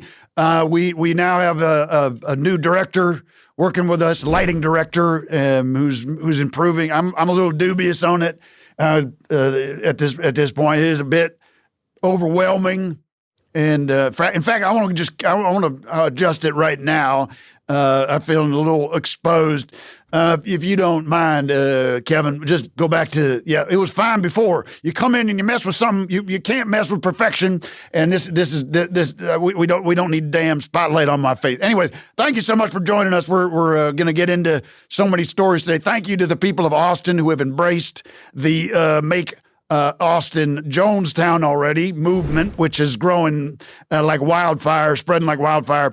We've got reports now that people are spreading the message organically on social media, but also on the ground. We have reports now. I'm not condoning any of this, but people are saying you can get out there and use spray paint or whatever it is, normal paint, regular old paint, stuff you can get at Michael's or Hobby Lobby. You can get out there and you can spread the message in Austin to make Austin Jonestown again. So we're very excited about that. People are coming to us in droves now for information. They're getting it straight from the horse's mouth. I don't love saying horse there. It brings back some memories already. Just thinking about that damn horse. Can't get it out of my head. Anyhow, lots to get to today. We're going to get back on track. KTOO up there in Alaska. We have a dead deep sea whale was found near Sitka. Second time this month. Elliot Schmidt and a few of her friends came as the whole story here. Whale was about 20 feet long. We now have whales, ladies and gentlemen, coming up from deep sea. These whales obviously are attempting to ascend and get off this planet because they know. If you ever seen Star Trek 4, you understand that the whales are harbingers of cataclysmic events. And we'll be looking at Star Trek for signals and goalposts. As we cross them, we'll report that to you. So whales are emerging by droves. We have one here, but we're going to see quite a bit more whales ascending. Say they also had a fetus protruding from the adult. So this is a pregnant whale. And whales don't generally give birth. So whales emerge from deep eggs or deep in the sand, black sand underneath the deep ocean, and sort of from the molten core. But we're now seeing whales are getting pregnant left and right, emerging from the ocean and dispersing into the atmosphere, hopefully on their way to heaven. We'll see. But this is a sign, like I tell you, this is a sign that things are going in the wrong direction. Another train derailment. Get to this real quick. 3 trains carrying corn derail into canal in downtown Richmond. Now, it doesn't take rocket science to find out that deep state forces within the government have taken these trains out because they do not want people getting corn. There's way too much of emphasis on soy, and they're trying to get soy, trying to derail America's access to corn. So if you can get your corn now, I don't care where you go down to your grocery store, get it online, just get as much corn as you can, hold on to it, sit on it, because you're going to want it, you're going to need it. We're going to find ways, you're going to see soon, we're going to find ways of transitioning corn into all kinds of things, using it for medicinal purposes. I have a friend of mine that's talking to him this morning. He's been using corn on his sores, big boils on his arm. And he's been rubbing little corn kernels on it, boils go away in about 10 seconds. Disappeared. I was blinded in my eye 2 days ago. I woke up, couldn't see out of my left eye, and I put a corn kernel in there, and sight came right back. So we're gonna have corn available to you real soon on the website. Speaking of the website, go to membership.theonion.com to join the info army and get your membership straight. It's the only way you can support us right now, aside from the wonderful products and supplements that we'll be offering. So join membership.theonion.com. That's the easiest way to join. All right. Come on board! Our main story today. This caught me, folks. This got me good.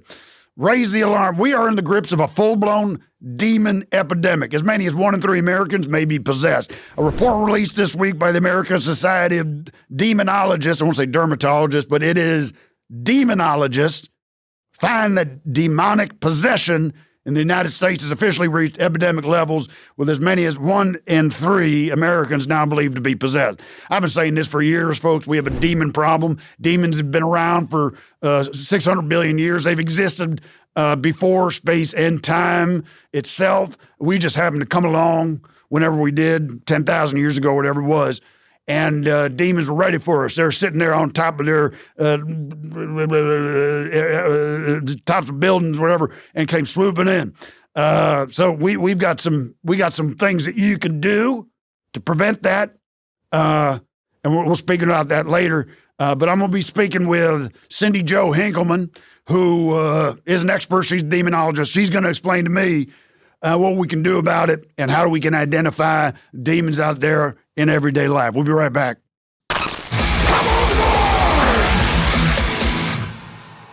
Welcome back. I'm joined in the studio by Cindy Jo Hinkelman. Cindy Jo Hinkelman, thank you for joining us here in the InfoWars studios. It's nice to be here and nice to meet you. Thank you. Yes, give us a little background on your expertise here, because you are a demonologist. You specialize in demonology. I do, and paranormal activity. I've been working in this industry for about 25 years, and I worked on about 10,000 cases. And what constitutes a demon in your mind? Where do demons come from, and how long have they been around us, and what influence do they have on everyone? You know, demons have been around since the beginning of time. If we go back to biblical times, there are demons in the Bible. There are demons everywhere. Medieval times, they've always been there. People haven't known what they are, and we don't know where they come from. They come from somewhere very. They come from hell. Do they not come from hell? They have not risen up from hell? Possibly, but they could come from other places too. They could come from other dimensions. They could come from, they transform. Some of them transform. They start as something very simple, and they turn into something very dark and very powerful. Now, demons have the capacity to possess human beings? Absolutely, absolutely. And they can possess a human being to the point where they want to hurt someone they love. Now, can you identify who and who is not possessed by demons in this realm? I can tell by looking at their eyes. You know, it's always all about the eyes. All right. Well, let's give you a couple names here. See how we do. All right. Find out who's demon, who's not. Okay. I don't know how it's coming to my head. Bobby Flay, cooking expert. I was watching him this morning. Bobby Flay. Is he a demon? I would say partially. Yes, I would say probably 30%. All right. What about Tom Carvel, the originator of the Cookie Puss, the Carvel ice cream? No longer with us. Yeah, I would say 60%. 60%. Yeah. O.J. Simpson? 100%. How about Mike Dirnt from Green Day? He's a bass player on Green Day. I'd say 0. How about Grimace? This is a fictional character in the McDonald's universe. 0. So no demons in Grimace, all right? No, I don't think so. Jimmy Fallon, late night talk show host. Jimmy Fallon. 90%. Big demon influence then. Yes, yes. Well, while we're at it, James Corden, disgraced late night talk show host from England, kicked out of this country because nobody cared for his sensibility. 40%? Fictional nursery rhyme character Humpty Dumpty? Humpty Dumpty fell off a wall. Humpty Dumpty, 0%. Not a demon in sight. No. Rob Zombie? 10%. Really? Rob Zombie, man who plays in the dark arts himself, not possessed, you don't believe? No, I think he's kind of like Alice Cooper. It's an act. Alice Cooper? Well, it's more like 70%. Okay. John Paul, George Ringo, how many demons we got in there out of 4? Oh, 80%. All in 80%, so we don't know who's all 40 in, and one's 20. No. All right, well, that's very interesting. Let me ask you one other question, because we have reporting the news that Alex Jones has been killed and has been replaced by a clone. Right. And that's been now verified, by the way. We have confirmation. Do you have the ability to tell me whether he has ascended to heaven or has been demonished to hell? Can you, with your expertise, can you give me your feelings on whether or not he's burned in hell right now? Well, I can take a peek into hell and see if he's there, if you'd like. Okay. It's a risky thing to do, but if you want me to take that chance. I don't care. Just get down there and find out if he's in there. Okay. All right.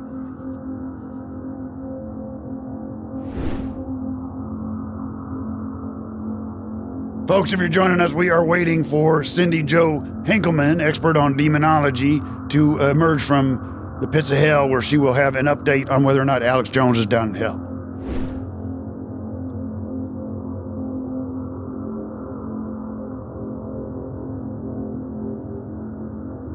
Should be any minute now. Waiting on my guest to emerge with some information on the afterlife status of Alex Jones, who's exploded in his car. We'll show you the footage of that. We have that footage right here.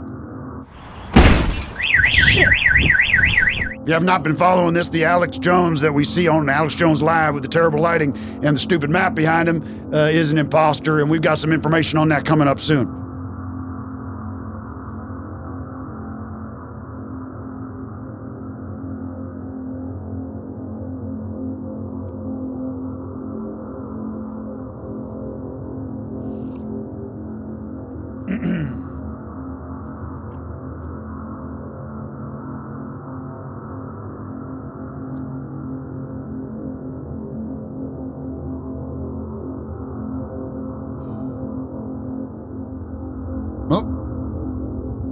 Cindy Jo Hinkelman with us now, coming back from her trip, mind trip to hell.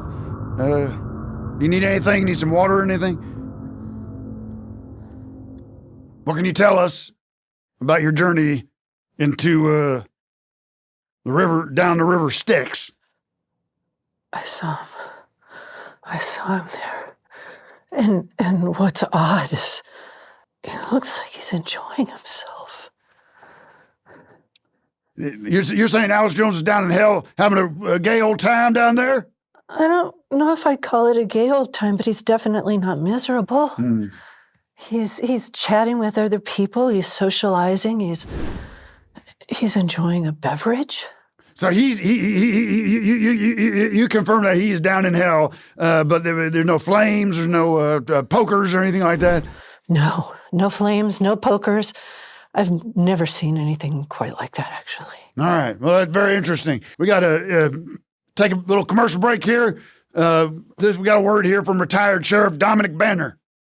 Hello, I'm retired Sheriff Dominic Banner. Are demons keeping you from liberty and happiness? Well, it's nothing to be ashamed of. The wicked often prey on the righteous. Demon Guard is an easy-to-wear adhesive bandage that provides 24-hour protection from all dark entities. It's as simple as putting on a Band-Aid. Each patch secretes holy water and minerals harvested from the Jordan River and the Sea of Galilee, and is blessed by an ordained minister, so you can walk your path in divine comfort.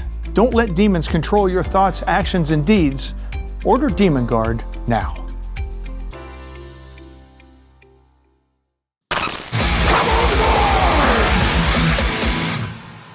Let's go to the phone calls and see who's out there who might want to chime in and ask you questions or find out about whether or not they're possessed by demons. Hello, Tim. Who's this? Hey, this is Phil calling in. All right, Phil, where are you calling in from? I'm calling in from Atlanta, Georgia. All right, and you got a question for my guest? Yeah, I did. I've been possessed by a demon now for quite a while, about 6-7 years or so, and his name is Belphegor, and he came to me kind of like you suggested earlier. He swooped down in front of me from the top of a building and promised me, if I did his bidding, great wealth and riches and orgies and things. But I'm kind of wondering now, that all sounded good to me originally, and things have been fine, but I'm wondering, is there a time to kind of let go and maybe just kind of part ways from the demon? Cindy Jo, your thoughts? Does it feel like he's entered your body, entered your soul, or is he just something that you see hanging around? Initially, for sure. There was in the beginning. No? You didn't say, you said for sure. She gave you an option of this or that. Well, yes, he definitely so.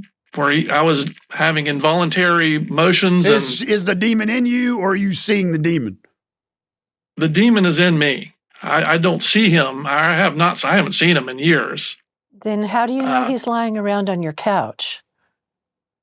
he tells me that's what he wants me to do. I hear the voice in my head that, hey, it's time to lay down, watch Landman, and I obey because that's sort of what I was told to do. Is there any way for Phil here to get that demon out, or is he stuck with him? You're not stuck with him. You just have to take control because he's powerful and you're allowing him. It's just like in life. If you allow someone to control you, they will do it and they will take advantage of you. All right, Phil, be a man, pull your pants up, and if your demon inside of you is telling you to watch Landman, well, then sit down and watch The Price is Right. Put that demon in its place, and you're in the driver's seat, Phil. You got to make those choices, and don't listen to that demon. And the demon's going to get sick of you and head on to somebody else. Well, I agree. He promised he was going to put me inside of a trapped prison of sorts that I would not be able to get out of. But I wonder if, it sounds threatening, but I'm thinking maybe he's only just describing one of those escape rooms that people pay to go into and solve puzzles to come out of. And I don't know if he's just kind of stringing me along at this point. All right, well, good luck to you. Okay, well, I appreciate it. Thanks for the information. Who do we have on the line? Hey, Tim. Who's this? Hey, Tim. It's Chesapeake. Who do you think it is? Oh, Jesus Christ. All right. Oh, yeah, Jesus Christ. You know what? This is my ex-wife, Chesapeake, and I asked you not to call in. We're in the middle of a legal dispute, and it's called a divorce, Tim. We're not there yet. We're still in the mediation process. It might go that way, but what do you want to say? You got 2 minutes. Go ahead. Okay, well, 2 minutes starts. Okay, look, I think it's hilarious that you're wondering about demons. Are demons real? Are demons really on the earth? Are they around? You have them all inside of you, you son of a bitch. Excuse me? I do not. You can confirm that. Look, stand by. Cindy Joe's here. Do I have demons in me or not? You are not possessed. I'm demon-free, bitch. Hey, bitch, listen. Cindy Joe, you listen to me, bitch. Have you looked at his butthole? Excuse me? Have you looked at Tim's butthole? Because if you look at his butthole, you will know there's demons in there. Also, if you get brave enough, look at his dick and balls area. You want to know some reasons why I left this man? Start looking at his butthole and his dick and balls. Don't speak about me that way. You used to beg for that dick and balls. No, thank you. No, thank you. If you call begging being absolutely repulsed. Oh, you know what? Hang on. Give me 1 second. I need to pet somebody. Excuse me? Chesapeake, if you're messing around with my horse, I want you to take your hands off that horse now. Bitch, that is my horse. It is not your horse. I command you. You must still my wife. Until the court says otherwise, you're still my wife, and I command you, as your husband, to stay 10 feet away from my horse, and do you not dare brush his mane. I will hop on him like Lady fucking Godiva. I will go right in front of your house with my titties out, and I will say, remember when you used to have this? I'm meaning my titties and the horse. You evil fuck. Fuck you. I'll see you in court, bitch, and that horse will be mine, so help me God. You want this horse to be yours? It's going to be cut up in pieces, and it's going to be on your plate. All right, you crossed the line. I told you if you cross the line, that will make things much harder for you. And you've gone and done it in front of my guest. I swear, I stand by the gates of hell and watch you burn, bitch. Get that? Cindy Joe, listen to this. This man, before you leave there today, is going to try to kiss you. He's going to try to tell you everything's going to be all right. He's going to try to tell you, hey, let's have a nice life together. Let's get a horse. Oh, hey, look, I'm really nice in bed. I don't have weird genitals or anything. My butthole doesn't open up to the fucking gates of hell. Oh, look at me. I'm Tim. I'm wonderful. He's not, Cindy Joe. The second he gets near you, you're going to feel like a fucking reverse electric shock. He's evil to the core. Get out while you can. This woman's nuts. This woman has lost, she's been crazy since the day I met. I'm not physically attracted to Cindy Joe. I'm not going to make a move on her. and we're going to end this conversation respectfully. And you just took things to the next level, Chesapeake. I'm going to come at you hard now, and get away from my horse. All right, get her off the line. Fuck her. Get off the damn line. Fuck you. Programming note, next week we're going to be making a major revelation. We're still putting the pieces together. We have some intelligence that we are verifying. We're doing the work, doing the journalistic work to make sure you're getting it accurate and fair, and that we're getting to the bottom of this. But we will have a motive for the explosion. As you know, Alex Jones popped like a balloon. Shit. And was replaced. We now believe a motive is developing. Suspects have been identified, and we're still doing the work on it. But we are feeling very good that we'll have information for you next week. So stay tuned for that. Finally, this Sunday, if you follow the world of sports, we have the finale, the final game of the World Cup. Now, despite what I think about soccer, whether or not it's a good sport, it's not. I think what you're going to see here is a inflection point in history on Sunday, because when they provide the trophy to the winning team, whoever's going to be, it doesn't matter who it is, you're going to find the players come around the trophy, and as long, they're going to get 10 hands on top of that globe. All right, keep in mind number 10, right? We've been talking about number 10, 10 commandments from Moses. You got 10 fingers, 10 toes, 10 main amendments in the Constitution. Now, as soon as those 10 hands come upon the globe, this is the way you can see. You can get into the details of this here. When we see pure white snow come down, we now believe that pharmaceutical companies and in collusion with the United States government are including chemicals to train your mind to think a certain way within the snowflakes. So now in a whole new meaning of the term snowflake. In certain areas, of course, you're going to avoid this, but in high population, high density areas, you're going to find that you're being controlled by snow. We have James Collins. This is coming in from First Coast News. James Collins is finally returning, taking over Oak Leaf Boys basketball program. This is a cousin of mine. Just want to give him a shout out. James is a great man, great basketball coach. It's not a big thing you need to worry about. I just want to give him a shout out. James is one of my first cousin, and he's excelling down there. Good luck to you, James. I love you, and I know you're going to be a great coach.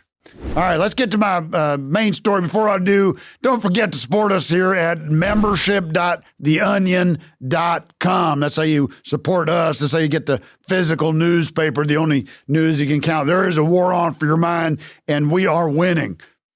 Big story here. Caught on video. Big Iodine eliminated Alex Jones because he was about to walk away.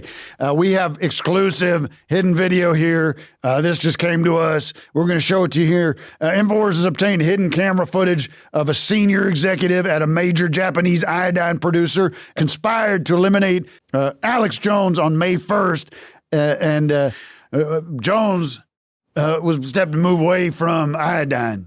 A big seller on his. He was selling buckets and tons of iodine, conning people into thinking they need it. What he's done now, we see he was stepping away because he believed that there was a malaria crisis on its way, and he was going to stock up on quinine, be selling quinine to people. That don't do no good to the people selling the iodine. So the iodine people took Jones out and replaced him with a puppet, the clone that we see now on the Alex Jones network. Shocking stuff. And let's speak to my guest who broke this news, got us the video, and is an import-exporter of various chemicals from overseas in the Far East. He's going to sit down with us and explain exactly what's going on. We'll be right back. Welcome back, everybody. I'm here joined in the studio by a man who sent us that video that we just watched, a whistleblower who recorded that video of Mr. Takamura. Mr. Takamura. Yeah. Let me just introduce him here. This is a man who's brave patriot here who recorded that video, has some kind of relation. We'll get into the details of this, but he's requested an anonymity for his own safety, his safety of his family. Sir, how should I refer to you? We covered up your face. The jack-o'-lantern. You want to be... Okay, you want to be referred to as the jack-o'-lantern. The jack-o'-lantern, yeah. Like the old pumpkin with the candle in it. Yeah. Refer to me as the jack-o'-lantern. I don't want people to know my name. I don't want people to know my face, and I don't want them to know my real voice. Right. We're gonna digitally manipulate your voice. We're able to do that, Jason? And if you're not able to do it, I do have a New York accent I could throw on. So let me know what you guys want. So we'll fix the voice. No one's gonna know who you are. You came to us. You sent us this video. You recorded this video of Mr. Takamura. Mm-hmm. And how do you know this gentleman? Well, I worked with Mr. Takamura for over 16 years in Japan, and all my business takes place there. And we are major importers and exporters of iodine. And when Alex Jones said that he no longer wanted to work with us, Mr. Takamura put a hit on him.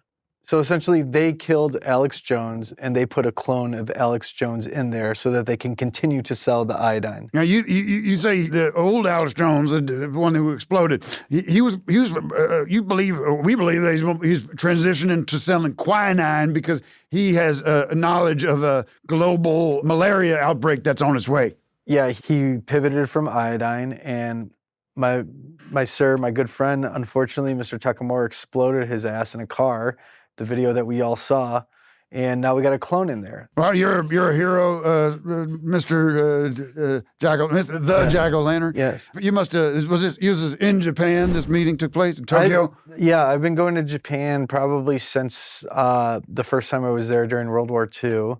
I worked at the CIA. I was a spy in Japan for many years.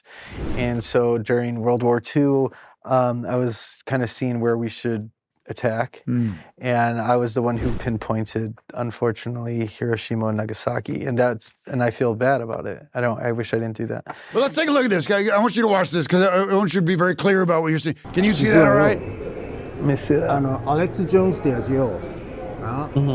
アイダインの販売を全て取り消して、怖いない俺なんて言い出してよ。今ほら流行ってるマラニアか自分の客をよあれから守りたいんだって。俺でな言い訳がだよ。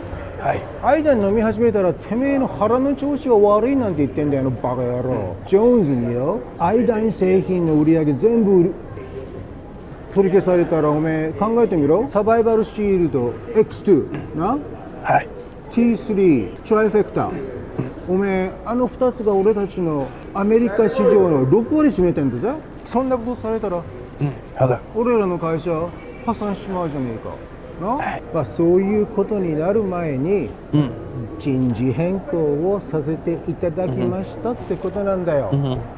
All right, so compelling video, just a confession here. This should be no question about it. The big iodine is behind the murder of Alex Jones. I did that. I took that video. You like that angle? So you just got a camera on the side there? I'm just pretending like I'm on my phone. I'm always on my phone anyway.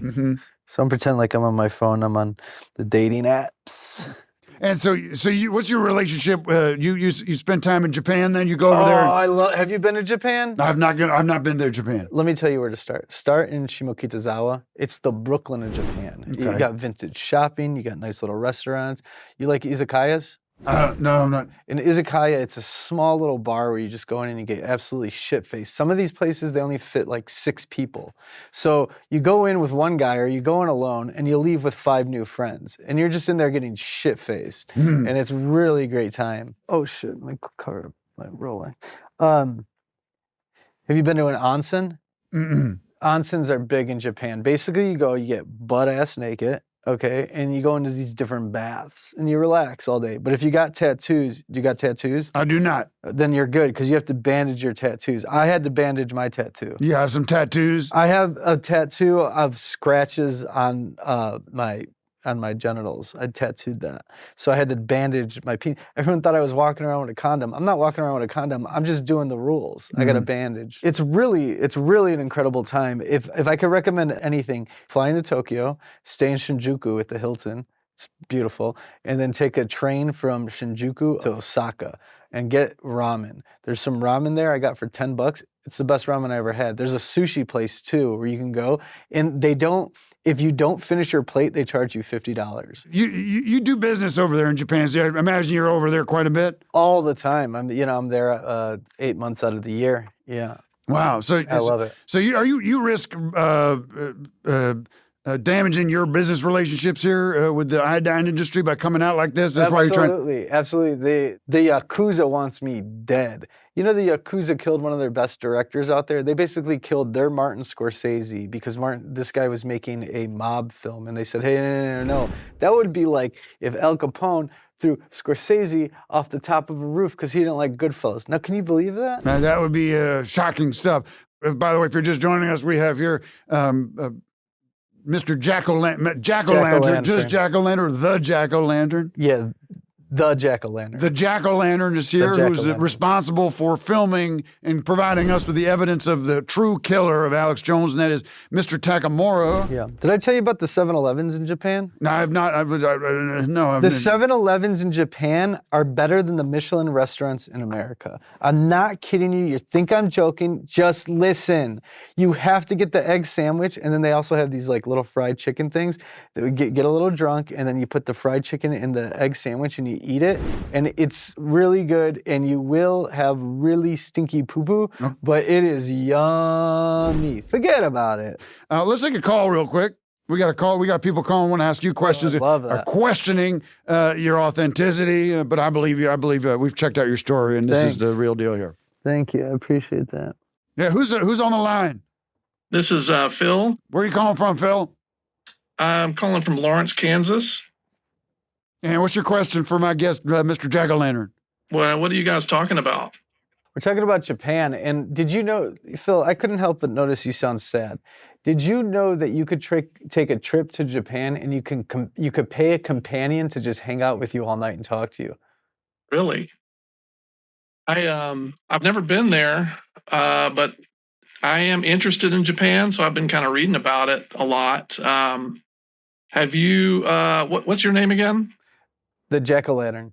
Jack-O-Lantern, have you ever been to like the toilets in Japan? The toilets? Have you ever been to the toilets in Japan? I suppose so. If you're going to be in Japan, you're going to have to go to the bathroom. Yeah, it's all bidets everywhere.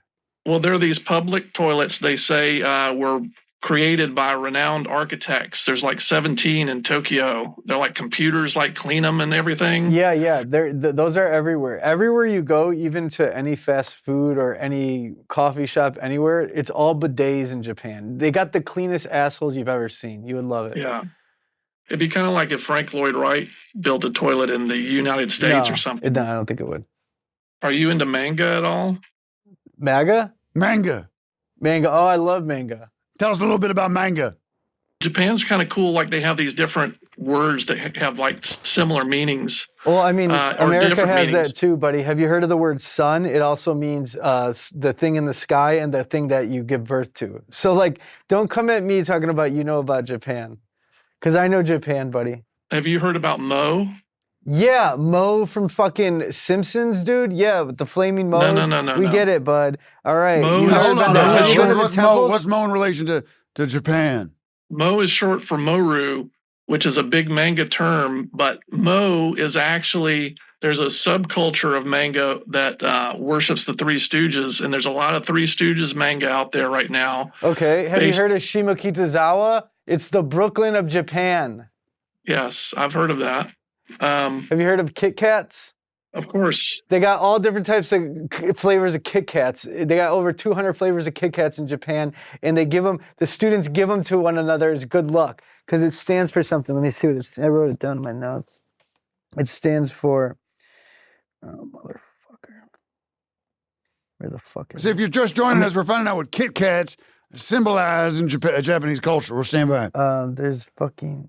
I mean, I'm not all that interested in Kit Kats, to be honest. I'm more wanted to talk about manga. Japan has 4 million vending machines. Have you ever seen a Three Stooges manga? Have you heard of Kitsukatsu? That's what it means. It means you will surely win in Japanese, and that's why you give a Kit Kat to somebody taking a test, because you want them to do well. There you go. All right. Well, interesting perspective on the Japanese culture here. But they have like vending machines that sell underwear in them. I know that. Everybody knows that. Yeah. That's like something that everybody knows. Have you been there, Phil? Have you been to Japan? No, I've never been. I haven't been outside of Kansas before. Oh, really? Interesting. No. So let me tell you about Kansas then. Did you know they have a team called the Jayhawks? All right. I live in Lawrence, Kansas, so that's where the Jayhawks are. So yes, I do know that. Did you know that they have good ribs in Kansas? Thank you, caller. I appreciate the call. We're going to try to get this back on track. Mr. Jack-O-Lantern, Yes. the Jack-O-Lantern. The Jack-O-Lantern. Thank you for sharing this video with us, and we want to verify its authenticity because we didn't get a chance to do a thorough background check on you, but appreciate you coming in. We'll be back with more of your calls after this. Hi again, friends. I'm retired Sheriff Dominic Banner, author of the trailblazing political thriller Fire Crisis, available at firecrisisthebook.com. It's time for you to take control of your skeleton with Crab Salts Ultra, the upgraded formula based on the groundbreaking original. With improved DNA shield, rapid bone healing, and next-gen wisdom supercharging, Crab Salts Ultra is your shortcut to peak performance on the cellular level. Mentioned by Tim Heidecker and lab modified by Dr. Mark Prance, this formula contains no fillers and zero microcrystalline cellulose for the ultimate in immunity-boosting superiority. Start your journey today and disrupt Big Pharma with Crab Salts Ultra. All right, folks, we're going to go to the lines right now. We got callers calling in. People want to know about my horse situation. I'd rather not talk about it, but I'm an open book. If you've got some thoughts on it, I'm happy to hear it. We got John calling in from Michigan. John? Hey, Tim. Whoa. This is so cool to be on. A long-time listener, man. I just wanted to I had a question and a suggestion. All right. What's the question? The question is in terms of gold and stuff like that, what you're preparing for, in terms of the new future, gold or food stuffs and that kind of thing. Where are you at with that? And then I had a suggestion on that. I recommend you take your piss. You have a way to take your urine and turn it into gold. We have a system. I'm gonna send you some literature on that. You just urinate into this kit that we'll send you, and you send it in. That's gonna convert to gold, and that way you also take some gold. If you have too much gold, you can always take that and turn into urine. But first thing you want to do is consolidate that. But I love gold. I think gold is here to stay as far as an element goes. So that's just you're up on the gold standard and that kind of thing. Because I was thinking this through, and I was thinking what if police state collapses and there's no more gas?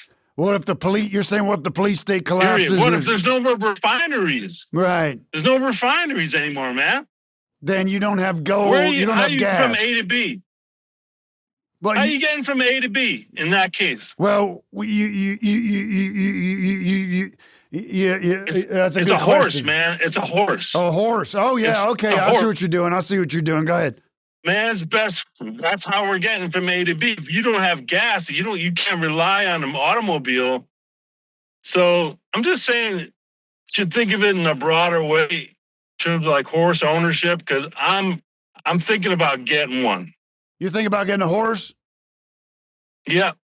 But I just want to pause there a minute and say, be careful. Are you in a relationship right now? Yeah. Yeah, I'm married. Are you sure you want what do you need a horse for? For transportation when the shit hits the fan, man. You won't be able to ride a bike. I don't know how to ride a bike. I never learned how to ride a bike. You think you're gonna be able to ride? You think you're gonna be able to get around on a horse if the shit hits the fan? Yeah, I mean, if you can't use your car and there's no more distilleries or however they make gas, to get from A to B some way. Look, I think you should have a clear understanding, a prenup with your wife regarding the horse, because I would hate to see you get this horse and then something happens between you and your wife and you're fighting over the horse. I'm just telling you from personal experience. It's man's best friend. It's not man's best friend. Man's best friend's a dog. Everyone knows that. Okay. Well, folks, for my final thought today, I'll be totally transparent with you. We have worked out a sponsorship deal, a paid partnership with HBO. And my guest, controversial figure in American history, one of the worst presidents we've ever had, but has transcended into a post-presidency that's quite frankly very impressive. We have on the line former President Barack Hussein Obama, who's here to tell us about his new program he has on HBO. Mr. President. Hi, everybody. This is former President Barack Obama. You know, I was talking to Michelle, and we're talking about America 250 coming. Yeah. Learning about American history is one of the most important things we can do. We have to know where we come from if we want to move forward. I agree entirely. We need to educate so many people about a true story of American history. Now, you don't have to sit down with books and sit there and memorize a bunch of boring information. You can learn about American history through humor. That's fascinating, yeah. So, I called my friend Larry David. Yes. I said, Larry, would you want to join me in teaching America a little bit about its past? Now, look, let me be clear. This isn't to take anything away from great historians like Ken Burns, or Doris Kearns Goodwin. They're doing important work. But Larry and I want to just make people laugh and learn a little bit along the way. Mm-hmm. So I went to HBO. I said, look, we have an opportunity here to make a funny show that could educate people about the history of this great country. In fact, I even made a little cameo. Michelle said, well, why do you have to be in this thing? Just let Larry do it. He's the one with the humor. I'm not a funny guy. Yeah, well, you're right on that point.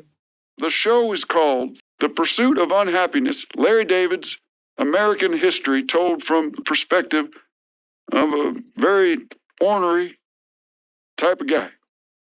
You can watch it on the HBO Max app, which is available on iPad, Android devices. All right. Well, sounds like a big hit. Congratulations. Okay. I do appreciate your call, and everybody should check out the unhappy history of the United States from the perspective of old Larry David. Is that the name of the show? The Untold Story of American History, the unknown history, unhappy history, the pursuit of knowledge by Larry David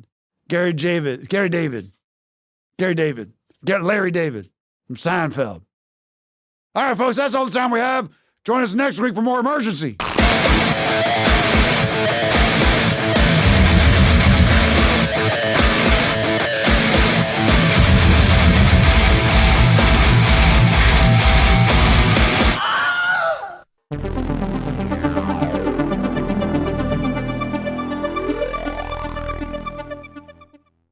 On our road to total victory, that is not stopping us to seek restitution and justice. In every battle, there comes a time when both sides consider themselves beat, then he who continues the attack wins. Come on, Lord!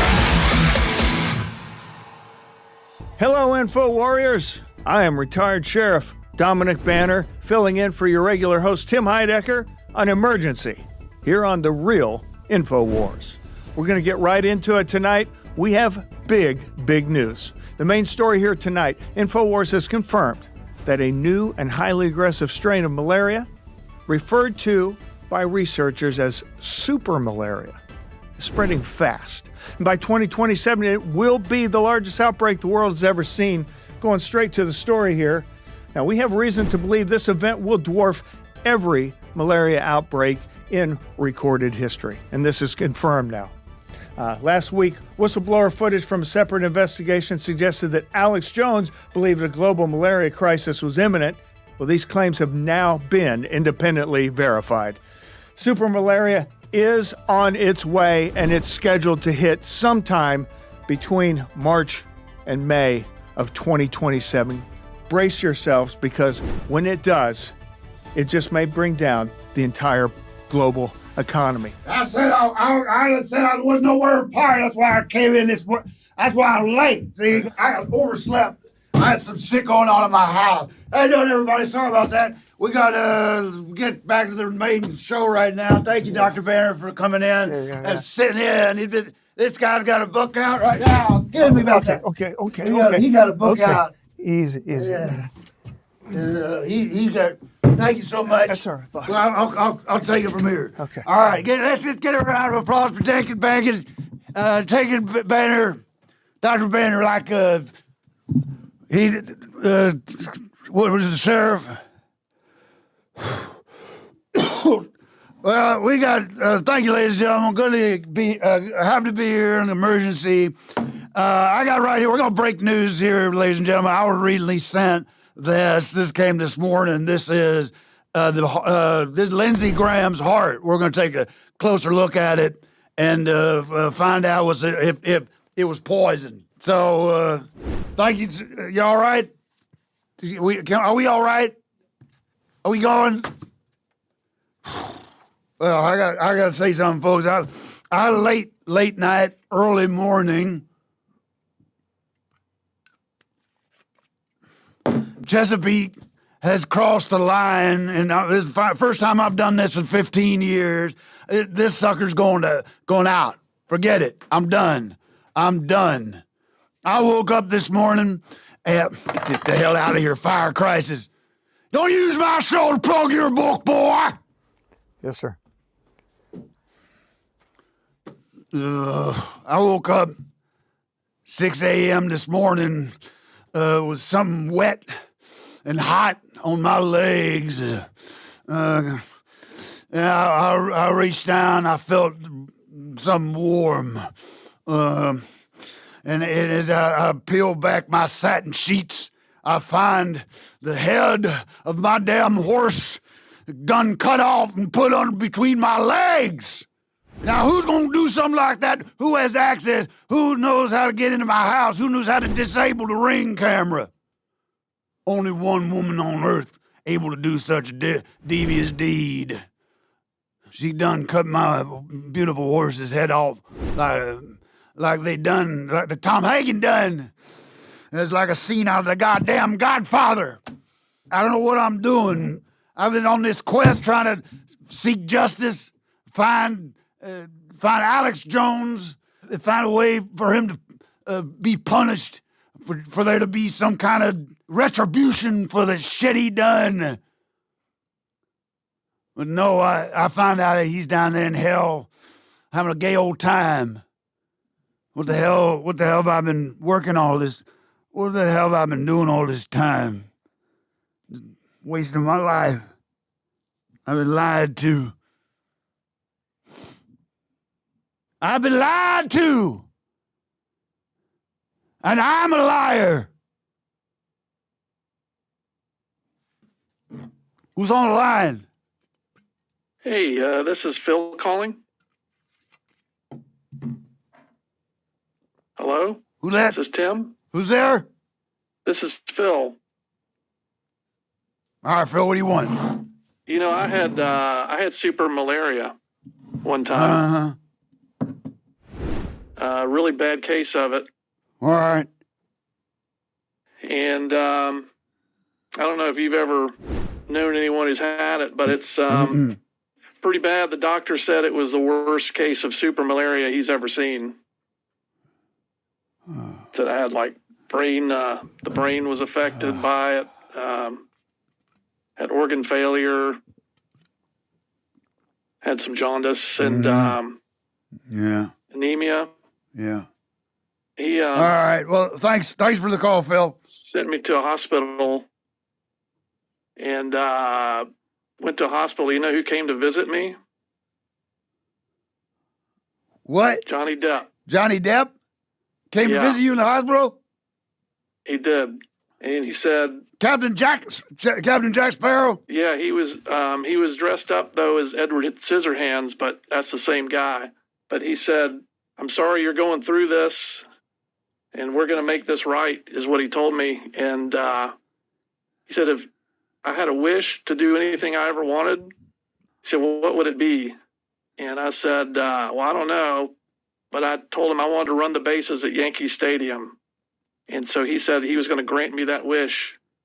And that helped me get better. It made me I kind of recovered. So in a couple of weeks, I'm supposed to go run the bases at Yankee Stadium, in the 7th inning. He said, Fauci had done enough to this country. And we don't. All right. Thank you, Phil. Thank you for the call. Good luck on the bases. Okay. You going to be in the game? You going to be one of the Yankees playing the game or just running on bases? No, I'll be running in the middle, in between innings, in the 7th inning. Y'all race against Mr. Freeze. You know Mr. Freeze? Yeah, I've heard of him. He runs, I don't remember where he does that, maybe Georgia. Right. Hi, friends. I'm Dominic Banner, retired sheriff and author of Fire Crisis. When coal is compressed under high pressure, it turns into a diamond. The same occurs to your brain when it's compacted and shaped into a funnel. Skull coning is a simple procedure that triples mind power by concentrating the 4 lobes of the cerebrum into a master lobe, maximizing your intellect and your ability to find patterns and know truth. Visit a skull coning center today for a free consultation. New customers will receive a stylish urethane helmet at no additional charge. Don't forget to find my book, Fire Crisis, at firecrisisthebook.com.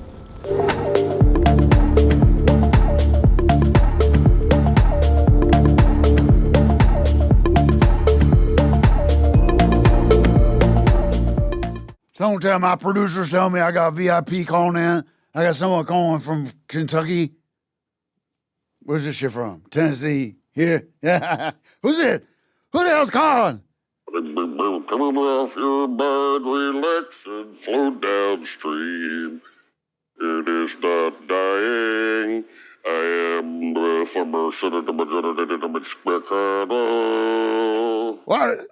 This is Senator Mitch McConnell? Lay down all thoughts, surrender to the void. Perhaps want to have a 20-minute conversation with you just to go through proof that I am unwell and very happy with the choices in my life as I face the end. Yeah, we thought you were dead. You're not dead? With all due respect, what I'm learning here is at the liminal gateway is that the living and the death is the same thing in one moment that's drawn out over time. All right. So you're in the middle. You're in sort of another world. You're not dead. You're not alive. Well, I've been brought before the throne of the great ones. I have kneeled before the palace of Osiris, and I'd like to submit a motion to stall the process a little bit further, as I've done many times in my senatorial career. You might say that I've stood at the threshold of the hereafter, and I've refused to yield my time. How many here that I gone dead already? You got any mind problems? You got any dementia or anything like that? You may see the meaning of within. Yeah, you say the Beatles there. Tomorrow never knows. All right, well, thank you so much, Senator. I see the visits of the 58 evil deities. All right. There he goes. Wait, hold on. Stay on the line, sir. We're going to listen to you cross into the nether. We're going to stay on while we listen to you cross into the afterlife. Go on, sir. We'll follow the light. Go ahead, Senator. The light is full of punishment. It is an infinite loop of the great crimes I've committed. I cannot filibuster. All right. There he goes. See you later. Bye-bye. All the best. Well, we got another son of a bitch online here. Is Bud going to be senator? I don't think he's going to be doing no more. Maine senator, Grand Planner. Blank Planner, get on the line. Who are you? Grand Planner. former candidate for Senate, state of Maine. It's good to be here. Good to talk to you. They stopped me from serving the people in a capacity of a populist left-wing senator representing the working class people of the state of Maine. Yeah, who's they? Who do you mean by they? I mean who you always mean by they. Right, I mean the guys. You know what I mean? Yeah, Who do you guy. think we mean when we're talking about all that? these son of bitches trying to tell me what to do. I say, I make my own rules, you son of a bitch. Well, that's what I've come to see.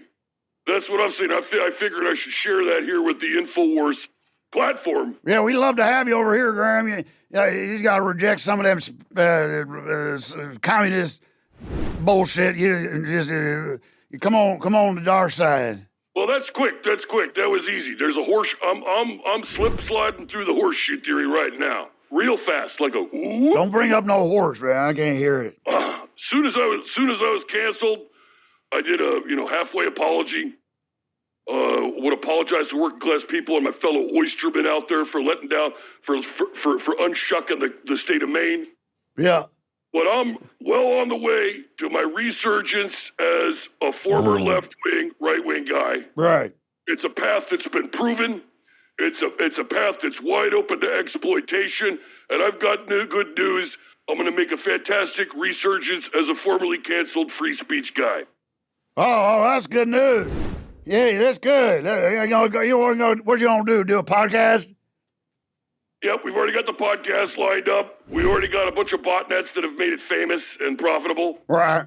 We haven't even released one episode yet. We've already got a bunch of fake accounts that are lined up saying Graham Plattner pod fan, that kind of thing. Freedom Eagle Podcast News. We got those ready to go. I've also got a 3 special deal with Netflix. All right, are you gonna do stand-up comedy? Yep, stand-up comedy. It's gonna be crowd work, a lot of misogyny. All right. Hey, you gonna do some sponsorship deal with FanDuel or Polymarket? Oh yeah, we're gonna work it into the bits and everything. And a little preview here of the stand-up comedy. Never done it before, but already got $1 million a 3 special deal lined up with Netflix because I was a canceled guy. And just a little preview of it. I'm gonna come out, ask somebody, hey, what do you do for a living? And whatever they say, it's a setup to my bit where I just say the words free speech, free speech, free speech, free speech, free speech, free speech, free speech. And the clock ticks out and I get my $1 million.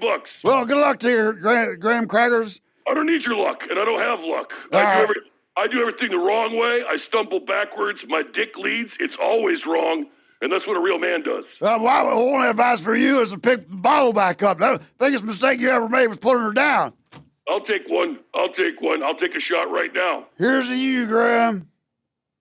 Good luck to you. I think this right-left continuum is a fake thing. And usually when you say that, that means you're drifting towards the right. And it feels comfortable. It feels right. All right, Mr. Plebber. Go ahead and get some oysters and maybe that'll get you horny. Maybe that was your problem. You had too many oysters and it gets you all horny, horned up. You call that a problem? I call that a perk of the job. You ever go out there with a whole batch of oysters? Half of them are shucked. Half of them you're in the middle of preparing to eat raw, and you start jerking off in the oysters. People don't know that. When you get raw oysters, that's what they came up with a group named Pearl Jam. That's the true meaning of Pearl Jam. All right. Thank you, Senator. From a masculine point of view. And go fuck yourself, too. All right. Thank you, Senator. Go fuck yourself. Tracy, get a Whataburger on the line. I'm gonna get some food.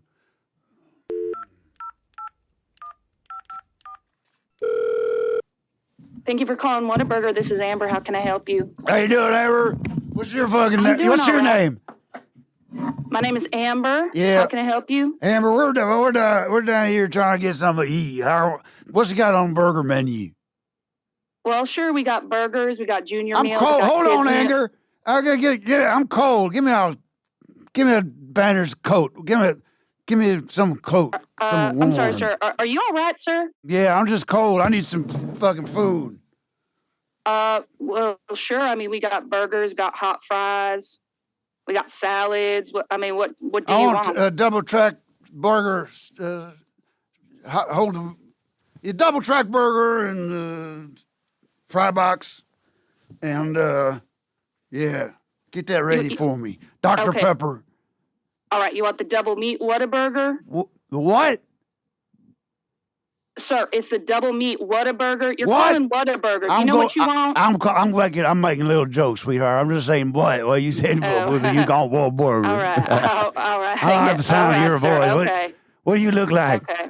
Hmm? I don't know. I'm about 5'6". I'm blonde. Brown? You got brown hair?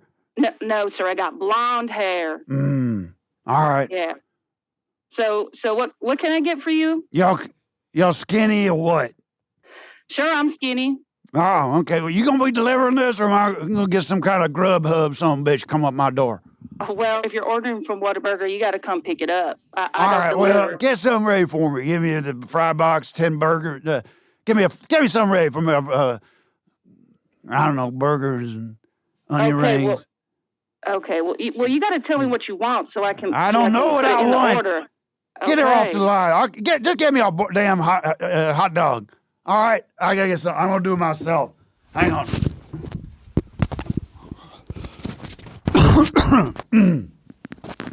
Yeah, I'll get something to eat. All right, be right back.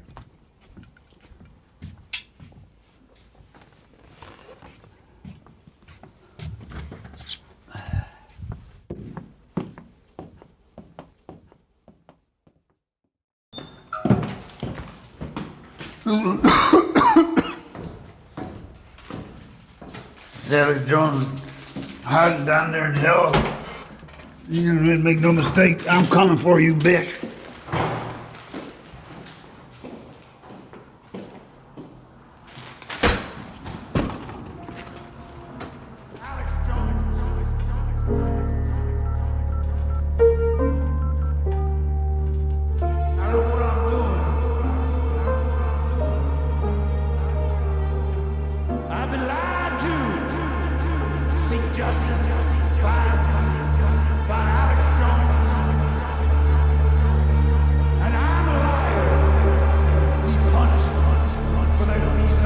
Chewbacca, go right to hell. French fries for $2 and your ice cold water for $1. Welcome to Hollywood. To run the bases at Yankee Stadium. My wife cut my damn horse's head off, put it under my seat like it Godfather. Bitch. French fries for $2 and your ice cold water for $1. This is Vince McMahon. Welcome to Hollywood. Get your hot dog for $3 and French fries for $2. You don't need one.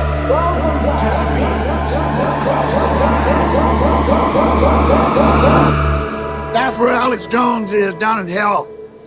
Playing guitar, jamming with the greats. That ain't no way to pay for your sins. It ain't no eternal damnation. You down in hell playing guitar with Jimi Hendrix?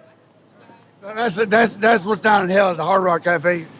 You find out that your nemesis is burning in hell, and you find out next that it's some jam room with Jerry Garcia and all the rest of them dead rockers.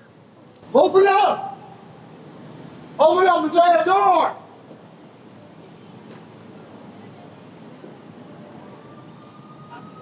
Thank you for tuning in.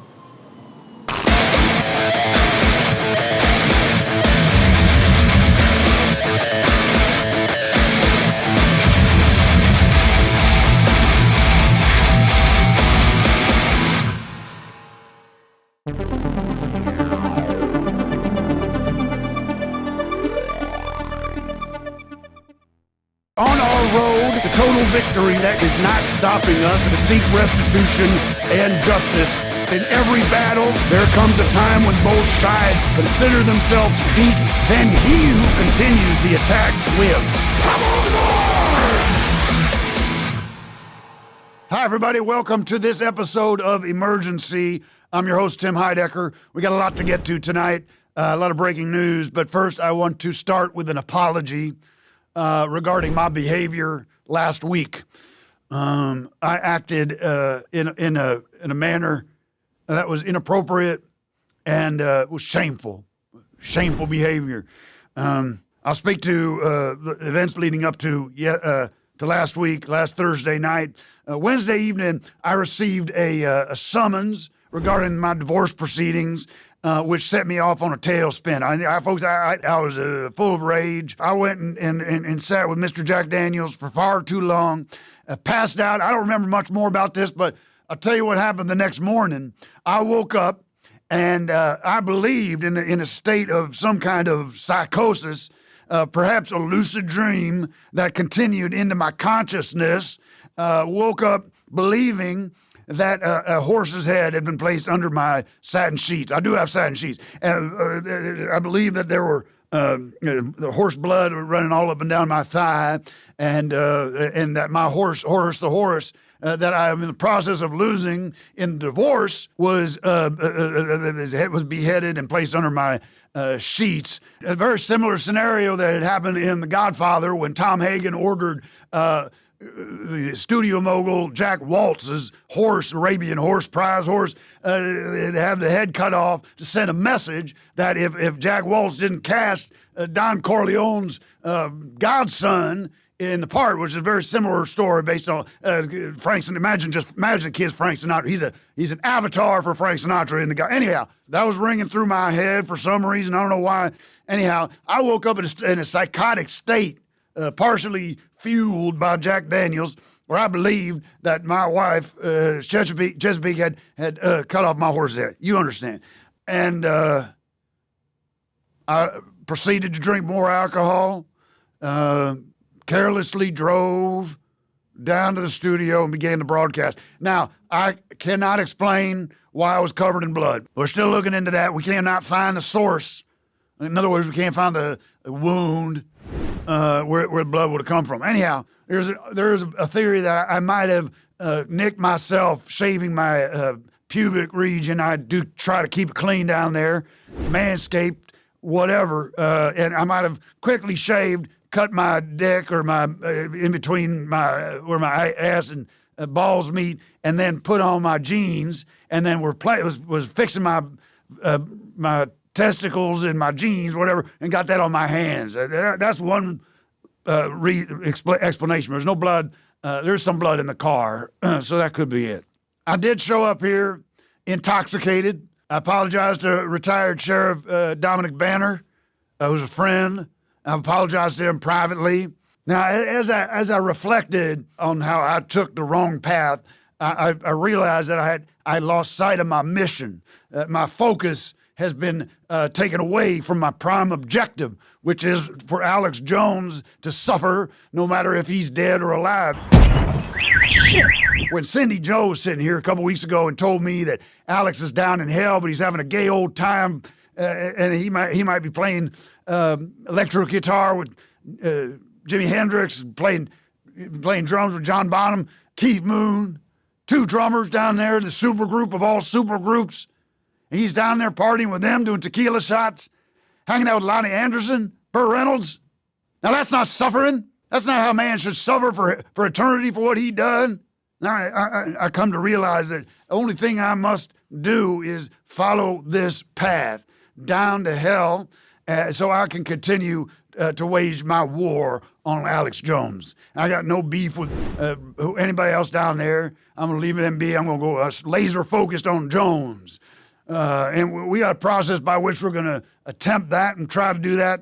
And we're going to get to that right now. We'll be right back.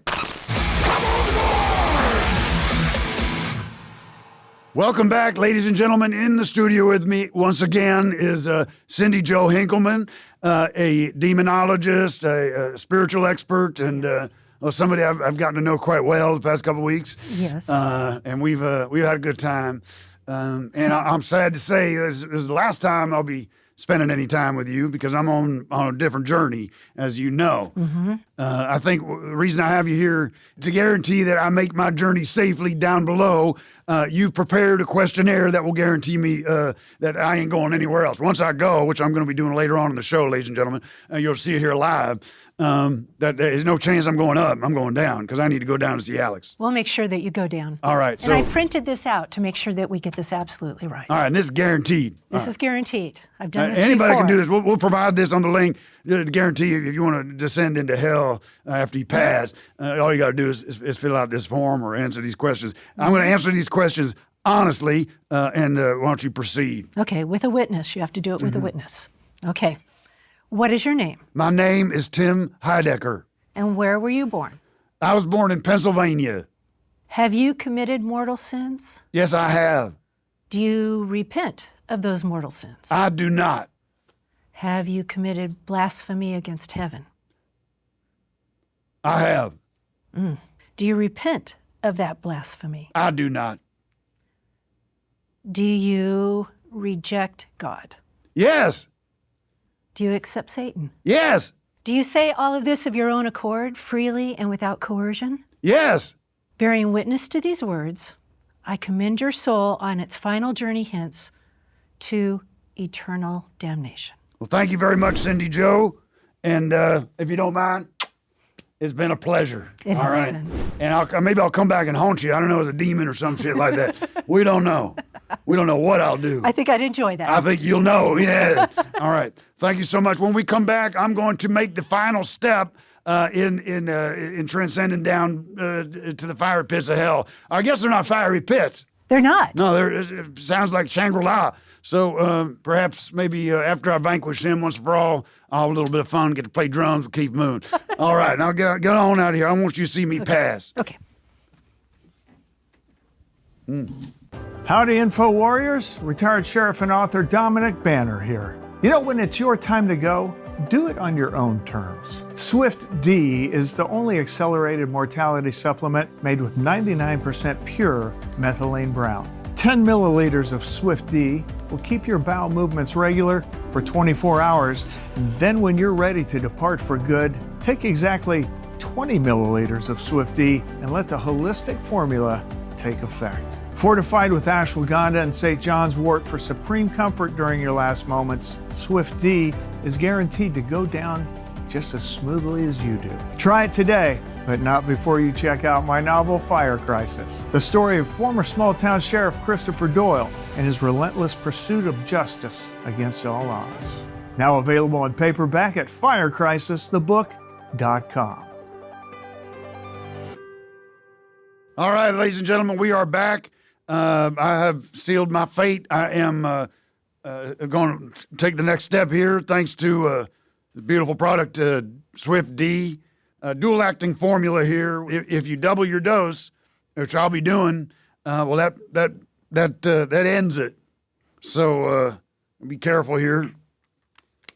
And we're going to get this done. Now, from what I understand, it's going to take about 5 or 6 minutes to knock me down. Now it's got to be just right, because if you get more, you're gonna revert back to just bad explosive diarrhea. So I got to be around if I get a little more. All right, well, ladies and gentlemen, it has been an honor to speak with you on this show, and I thank you all for tuning in. Keep watching InfoWars. This movement is just beginning, and it's going to continue with so many other talented people who are going to sit in this chair and beyond. The sky's the limit for what we're going to be able to do with InfoWars. I should be just writing this because I got another 5 minutes to kill. All right. Yeah, it tastes like, it's basically methylene brown. It's got a little St. John's wort ashwagandha in it, which is supposed to chill me out a little bit so I'm not fearing the Grim Reaper. And, woo! Mm-hmm. All right, well, let's see. Let's start the clock here. Well, 5 minutes, 6 minutes. Tidy up my desk. Let's go to the calls. I'm sure there's plenty of people out there want to say goodbye.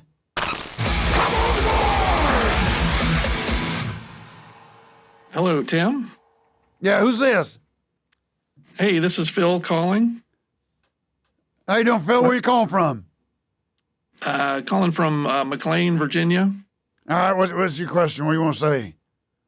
Well, I guess I'm just kind of happy to be able to get on the show. It seems like this might be one of the final times, but just to say, if you're prepared for this journey that you're about to embark. Yes, I filled out. If you weren't watching, I filled out the. I went through the whole thing, rejecting God and everything like that. So I'm ready, ready to move on. Have you prepared a will or anything like that? No. Yeah, you know what? I did not. Let me hold on. Let me just. That's good. Thank you, Phil. I should have done that. Give me a pen. Somebody throw me a pen. I want to make a list. Probably pretty important because you don't want to leave some of your assets there in legal limbo. Final will, of course, and I don't know what kind of stuff you have. It'd be pretty cool. Yeah, I'm not to try to write your will, of course. I mean, this is your will, but some like the InfoWars fans could. I don't care. Like once I'm gone, I'm gone. I don't give a shit who has it. So, what's your name? My name is Phil. Phil, what's your last name, Phil? You need my last name? It's Braun. B-R-A-W-N. No, B-R-A-U-N. I'm just going to pull. You're in charge of everything. I give everything to Phil Braun. Okay. Well, that's awesome. I mean, although it's too bad that horse is no longer because. No, the horse is alive. Oh, it is? Yeah. Oh, great. Well, that's good news because I can do a lot with that horse. Probably generate some capital with taking him around to birthday parties and. But you do whatever you want. Just treat that horse good, all right? That horse, it means so much to me. And if I find out you've been treating that horse poorly, I don't want you turning that horse into one of them carriage-driving horses in Central Park. One day he just passes out, or you ain't gonna be turning my horse into glue. I'll build one of those circle things out in my backyard that he can kind of run around in circles back there, and I'll take him like to churches. Hang on a sec, Phil. I've got. Yeah, this diarrhea. It wants to come out. Yeah. Hang on now. Jeez. I can get the horse like a milk jug full of pennies because they kind of like those things. Lose my belt. Kick it around. All right, Phil. I signed this here. Phil Braun gets all my shit. You gotta deal with it too. Do you have a spare key or something that you could get to me for like Jason? Get him all the info on my keys and everything. All right, thanks, Phil. Good luck with the horse. Yeah, thanks. Anybody else there on the line? Oh, hey. What do you want?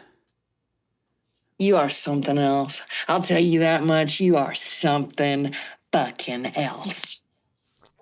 I can't deal with this right now, Chesapeake. I'm in incredible abdominal pain, and I'm minutes away from expiring. Your diarrhea is going to come out. Oh, my God, your diarrhea is going to come out. Please, woman, leave me alone. Let me go to hell and be in some peace. I'm glad you're finally going. That's so clearly where you were born and where you've been from your whole life. So go back from whence you came. Listen, you witch. You got something nice to say to me. I treat you so well for so long. Won't you please guide me peacefully into the netherworld? Okay, let me say this to you. Thank you for giving me the horse that you will never see again. Damn you, bitch. That I'm going to ride right past you. No, you won't. As you shit yourself to death. No, you won't. I gave that damn horse to Phil Braun. Well, that horse is mine, and Phil Braun will never pet it in his life. And I hope the devil shoves his pitchfork up the hole of your dick. I love you. I love you. I've always loved you. Just please don't say this. Please don't treat me this way. You love me? I love you. I love you. I always loved you. I won't get back together with you before I go, please. I ask you again, would you marry me, love? Would you marry me one more time?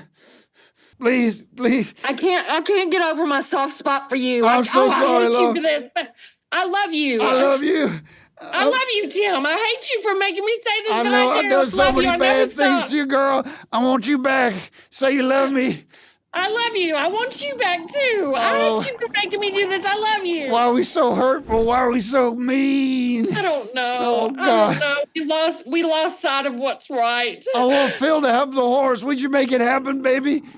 Oh, how about if I just take it over to him sometimes so he can pet it? That's fine. I don't mind her coming to see the horse every weekend or something like Phil, that. get the hell off. I don't want to hear reasonable. from you. Oh, there's so many regrets. I'll do whatever you want. I wish you were here right now. I wish you were here right now. I to was hold too. me. I'd hold your hand and let I'm me tell going you quick. something. I'd give you a hug and a kiss. I really would. Oh, give me a hug over the line. Give me a kiss in my ear. Go ahead, get a kiss on the speakerphone. Give me a kiss. Oh. Let me hear you kiss. I'm gonna shit my pants. Here I go. Oh, Tim. Did you die? Tim, did you die? Oh my gosh, he's with the devil now, everybody.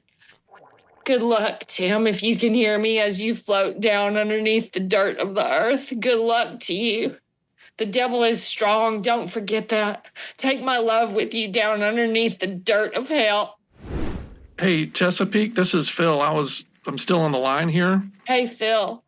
I don't know if you heard any of that, but look, I'm okay if you want to visit the horse, but I want to, kind of have like reasonable guidelines as to when you can come see him. Well, every day then. Well, not every day. I mean, like maybe every once a month. That's what I was kind of thinking. Once a month? Because there's stuff that I have to do, and I'm going to be taking care of the horse and paying for its hay and its milk that it drinks and every day, and running it around the ring, and I got to make money with it. So I got to take him out and generate some income. It would make my life easier if I'm not having to worry about your schedule and so forth. It is what it is, I guess. Yeah, it is what it is. Okay, well, I gotta go. I got shit to do. Tim, are you there? Hello? I had something I also want to run by you if you knew of any good metal detectors. Like for gold, have you ever thought about like the buckles, the shoe buckles from pilgrims? And like how many of those might be scattered around the country that have like fallen off and deteriorated or just gotten thrown away? Hello? Well, anyway, okay, I guess I don't know if I'll talk to you later. I guess if I can get those that will notarized and sent over to me somehow, that would be appreciated. So, see everybody. Bye-bye.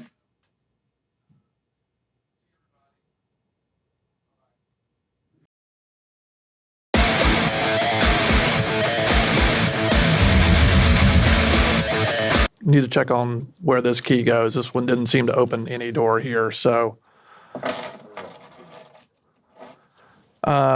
Yes, well, welcome to the show, everybody.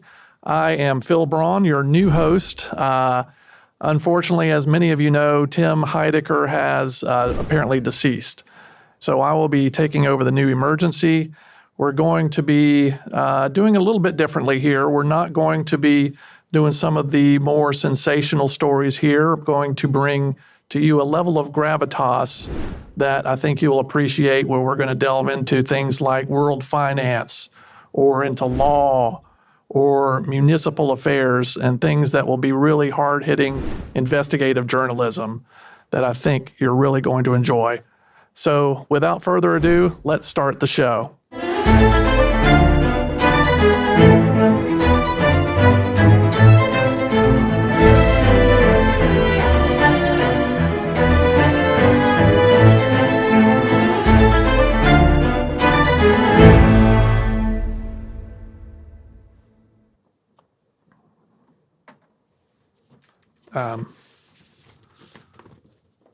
get into some news here, see what the latest is out there in the world today.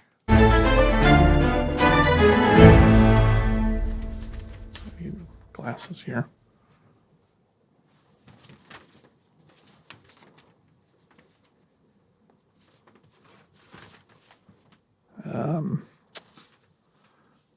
Looks like Henry and Gail Sawyer are celebrating their 70th anniversary this weekend. There's a notice here from their son, Stephen. And Henry and Gail have 4 grandchildren and, my goodness, 14 great-grandchildren. And it looks like they'll be celebrating at the Tam O'Shanter's restaurant tomorrow at 7 p.m. if anybody wants to come by and celebrate with them and give them some congratulations.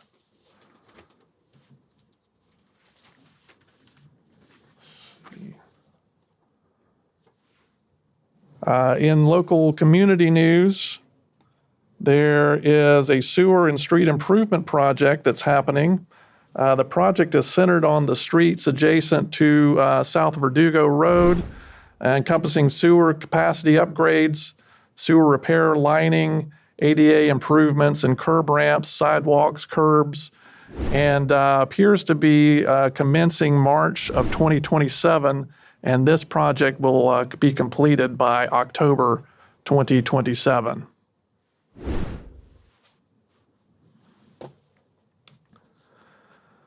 Let's see what else. In aquarium news, 2 beluga whales, Baylor and Zephyr, have been transferred recently to the Georgia Aquarium. These beluga whales were 2 of 30 belugas that were shipped out of Marineland out of Canada, which has sadly gone out of business. If any of you have not joined yet, please think of joining music.com, the new music service that I plan to implement right here on InfoWars. And I think you're going to really appreciate this above and beyond the current services you're using. We're currently uploading my CDs as we speak. We already have a great cache of great songs. Currently, the songs were 69 cents per song, but we've transitioned to a membership fee structure where you can join the gold tier membership at music.com, which is going to cost $9.99 per month. And with that $9.99 per month, you will get to upload 2 albums worth of music. That's 10 songs per album. You can mix and match. You don't have to go with one particular album. You can pick your favorite artist and make 10 songs worth of one album, 10 songs worth of another album. That's $9.99 per month. And we encourage you, if you do join, to keep building your own music inventory, because even if you don't upload the songs, you're still going to get charged the $9.99 per month. But so keep checking back on music.com. That site will be active very, very soon. And we thank you for your patronage there. And in Horace news, I know everybody has been excited about hearing about Horace, the horse. Well, it's been quite a bit of a struggle, to be quite honest. Tim did not leave any information about his finances or where his bank account information might be, but we have been working hard to get him some revenue. Horace was supposed to appear at this Wild Wild West show at Six Flags, and he was going to run the stagecoach. And once he ran out of the stagecoach and heard some gunshots, well, Horace just actually went apeshit and kicked one of the main characters in the show in the head. And so we were fired on the spot, and we have not been able to generate any bookings since then. So.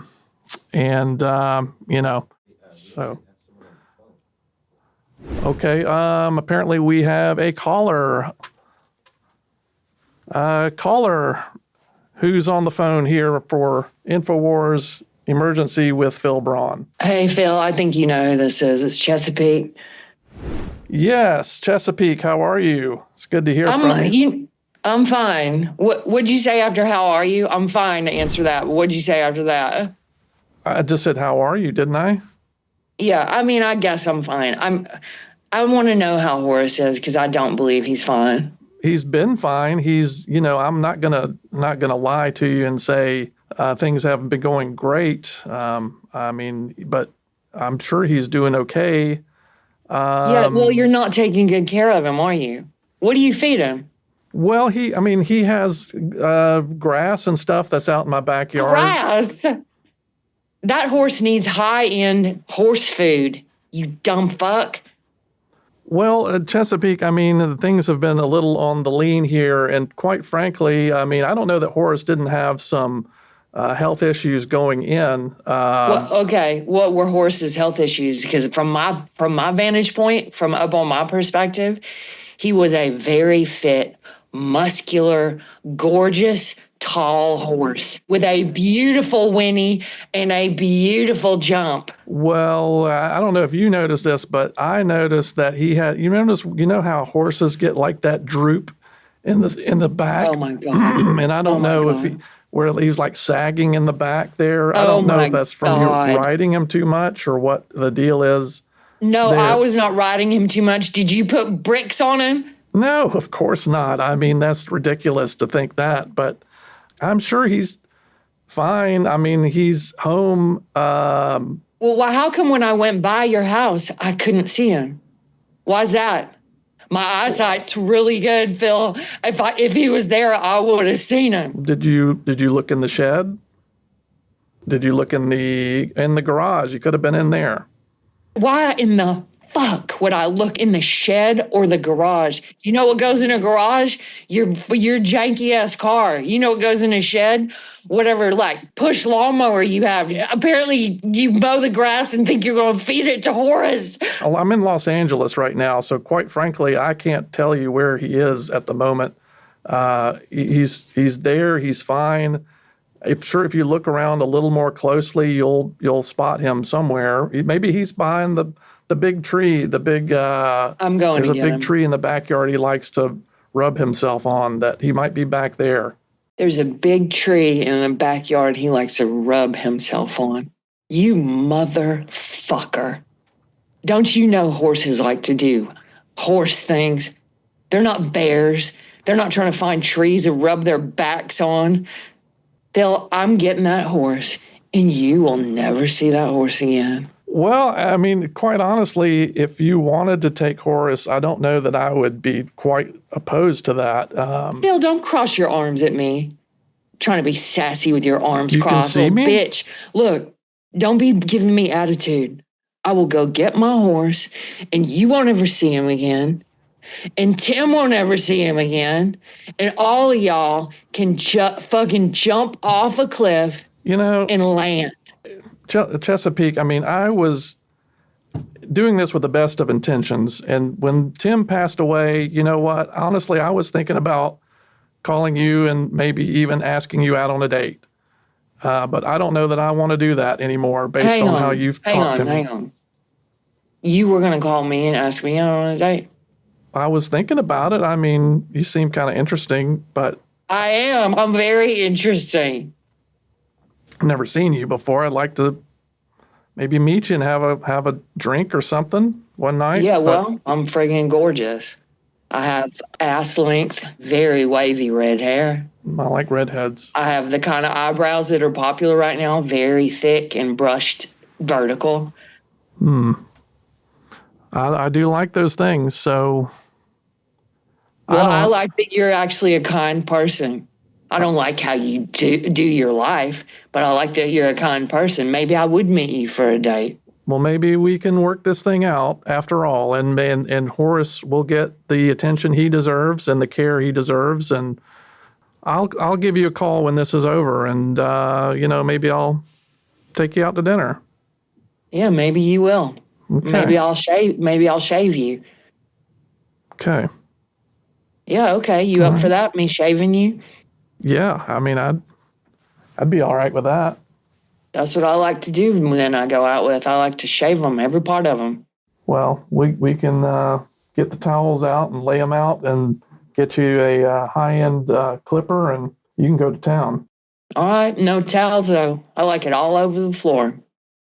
Well, this actually turned out to be quite a productive call, I think, and I appreciate you calling in, Chesapeake. I agree. I didn't think I'd call agreeing with you, but I agree, Phil. It was great to talk to you. I can't wait for our date. Me too. Thank you, Chesapeake, and bye-bye. Bye-bye. Let's take the temperature down just a little bit here, and we'll get right back to the show here. We've got a very special guest coming up who is an expert in tort reform. Hi, friends. I'm retired sheriff and author Dominic Banner. Now, I want to thank InfoWars for the opportunity to speak to you about my brand new political thriller, Fire Crisis. Fire Crisis tells the story of Christopher Doyle, a former sheriff in a small town whose attempt to shut down a drug cartel plunges him into a world of treachery and intrigue and leads him into the deepest levels of the CIA and beyond. Support the InfoWar by ordering Fire Crisis today at firecrisisthebook.com.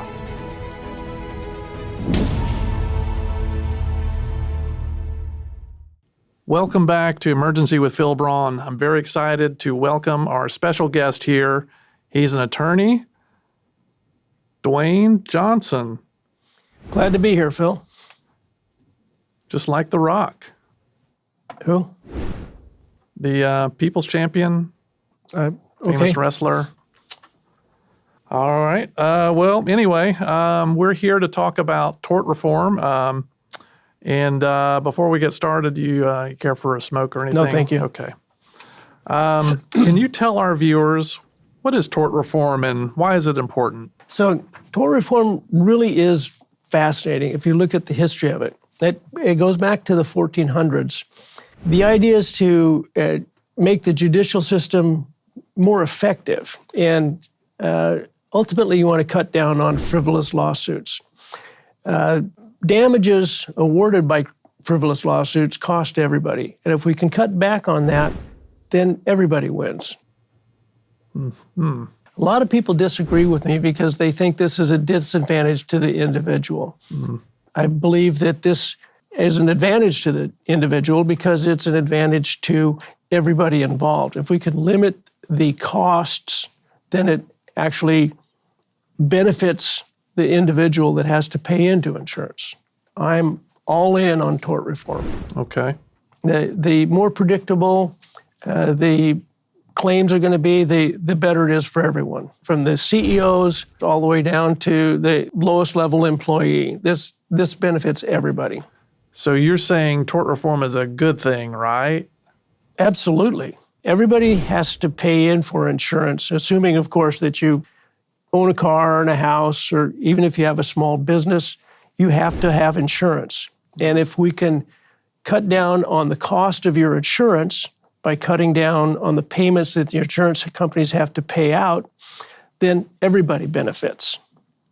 So it's not a bad thing. It's not a bad thing. It's a no-brainer. For example, let's take it to the extreme. If you have a similar case and in one court, the award is $1, and another court, it's $1 million, then where's the justice in that? The judicial system needs to have guidelines, and tort reform would set those limits so it's just across the system. Yeah, okay. Let's take health insurance. When these malpractice cases are exorbitant, it costs more for the doctors to have insurance. When the doctors have to have more insurance, they have to create more safeguards for themselves, which increases the number of tests that need to be taken, which are unnecessary, the number of visits that they'll have patients come in for. And these costs ultimately are passed on to the consumer. And by restricting these payouts, this malpractice that is going way out of proportion, it actually benefits the consumers and the patients. What are some of your favorite cases? You remember that Liebeck versus McDonald's case of 1994? Yes, the hot coffee case. The ultimate frivolous lawsuit. Although I sympathize with somebody that has third-degree burns. That's bad. But $2.8 million, She didn't die. She wasn't disfigured. Right. This was way out of line. Mm-hmm. I understand that the jurors felt emotional in this case, but that's why we need the guidelines, so we can eliminate that and just have the guidelines set for what can and can't be done here. Ultimately, the funny thing about this case is it created awareness for tort reform, and it was actually a boon for tort reform arguments. Yeah, thankfully, since the judge jumped in and reduced the award to $480,000, it made it a much more just award.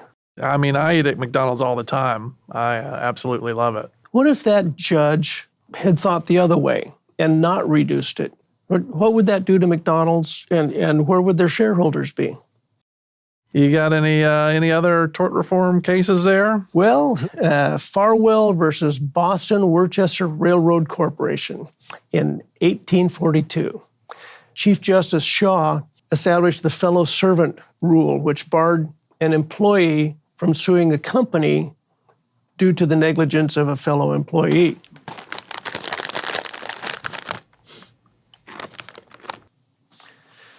So my argument is that when an employee takes a job, the understanding is that if it's a dangerous job, the compensation for doing that job takes into account the dangers involved in that job. So the court shouldn't have any jurisdiction in changing that agreement just because that danger that is known to the employee and to the employer and is negotiated ahead of time, that shouldn't change because of that danger actually coming to fruition.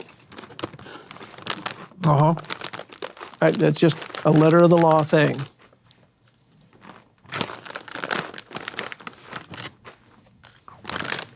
Of course, this all changed in the 1900s when the Workers' Compensation Act was enacted, and all of these safeguards changed.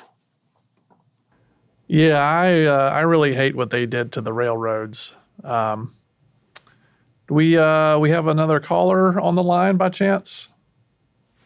Hi, this is Martha from Eagle Rock. Hello, Martha. Hi. How are things going there in Eagle Rock? It's pretty warm right now, but everything's fine, I guess. Great. Do you have any questions for our attorney, Dwayne Johnson? Well, I guess I have a comment. Well, one question would be, why aren't you on the workers' sides ever? And the comment is, this show has gotten really boring since Tim died. And I'm sorry to be critical, but can you do something besides tort law as an episode topic? Well, I don't know why we would. I mean, I think this has been going on pretty well here and very informative, and we've gotten some real good information here, and you should be enjoying what's being presented here. I don't see what the problem is. Well, I'm not enjoying it. I'm sorry, Phil. It's just not anything like the regular show. And if you're going to have someone on arguing in defense of giant corporations and shareholders, could you at least have a counterpoint from an Aaron Brockovich? I don't think we have time for that. I mean, was there something else you want to talk about? Can I jump in here? I am for the workers. If we can cut the costs of the insurance, the workers don't have to pay into it. That is a benefit to them. That puts money in their pocket. I'm sorry, sir, but I really don't trust you. You are... Well, you can just ignore them if you want to. If there's something else you want to talk about, you can talk about something else. What about talking about something fun and more relevant like Alvin and the Chipmunks? Oh, you mean the cartoon from the 60s that nobody ever pays any attention to anymore? No, I'm talking about the films, the documentary films from the 2000s. Jason Lee was in them, and it's about how Alvin, Simon, and Theodore met Dave Seville. and that's live action. You called it a documentary? Well, it's the true story and the documenting of their journey from living in a big tree to becoming rock stars. Alvin, Simon, and Theodore went to a high school when they were like 7 years old. Alvin made it onto the football team, okay? And then they went on a cruise, and then they traveled across country from California to Miami, and then they got adopted by Dave. They went to City Hall. Well, maybe a good opportunity for me to bring up music.com. Have you ever heard of music.com? This is a new website that I'm starting up. Alvin and the Chipmunks would never make a mark at all. No one would be interested or want to even download Christmas Time Is Here Again or whatever it is their famous song is. I don't even know. I'm sorry, I don't like to be this combative, but honestly, this went from being a really boring downgrade from what the show's normally like to you insulting 3 of the greatest pop stars of all time. So I'm really disappointed. Well, if we lost a viewer, we lost a viewer, but I'm not all that concerned about it. And I hope you have a good day. Okay, well, I can't say the same. I wouldn't be honest, but thank you for your time. Okay, well, that was kind of a waste of. I don't even know why it does this. I don't know if this phone even works. Very sorry about that, Dwayne. That is not the type of caller we're looking for this show, and it's an insult to you. And I'm frankly just am embarrassed by it. But given that that maybe the caller had a few points, I'm going to say your time is done because honestly, I've kind of had my fill of tort law here today. So if you would. You're done and kind of free to go. Well, glad talking with you, Phil. Yep. Thank you, Dwayne. No hard feelings. Just disconnect yourself and then go out that way.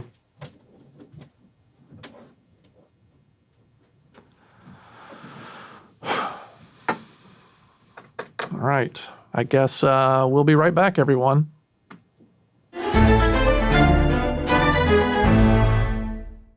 And it looks like we have another call on the line. Hello? Hello, sir. Am I on?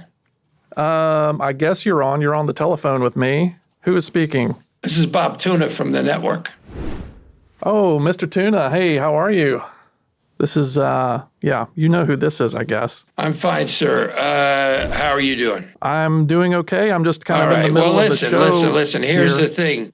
We've been paying attention to the show, trying to, and we're gonna shut this down. Okay. So this is over. Oh. And I want to thank you for your presence and whatever. Look. It's best if you just lop these things off. This is my first show, sir. Okay. Is this because of Tim's previous shows or? No. This is a corporate decision. It has nothing to do with you or me or the telephone or the show or what. It doesn't have anything to do with anything that you can see or identify or talk about. We watched the show. It didn't work out. Look, here's the thing. We're shutting down Emergency. And you're the final host, so you can feel good about that, I guess. And I just want to say it's over and wish you luck with whatever comes next for you. And I do wish you luck. That's genuine, that feeling. And what's also genuine is that this is over. Oh. And I'm letting you go, and I'm shutting this show down. And this show is over, and that's the end. The show is over. And if you get one message from this phone call, it's this. The show is over. Okay. Good luck and happy sailing. I don't know if you go out on a boat ever, but... and sometimes I go out on boats, but I don't you own understand one. It's a metaphor. I thought maybe you were inviting me out on a boat. All the best to you, sir. Okay. All right. Bye-bye then.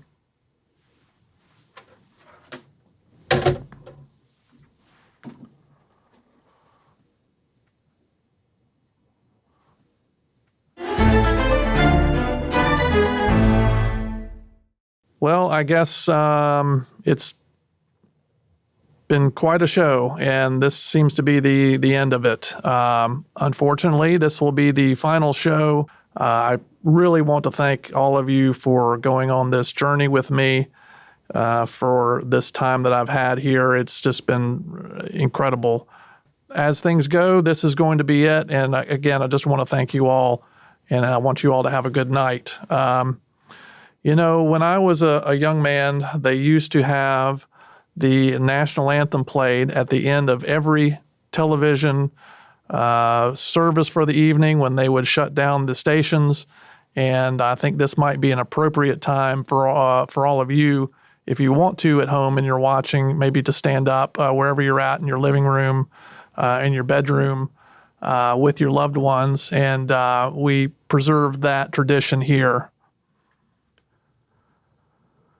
Oh, say, can you see by the dawn's early light o'er the ramparts we watch were so gallantly streaming, and the rocket's red glare, the bombs bursting in air, gave proof through the night that our flag was still there. Oh, say, does that star-spangled banner yet wave o'er the land of the free and the home of the brave? Good night.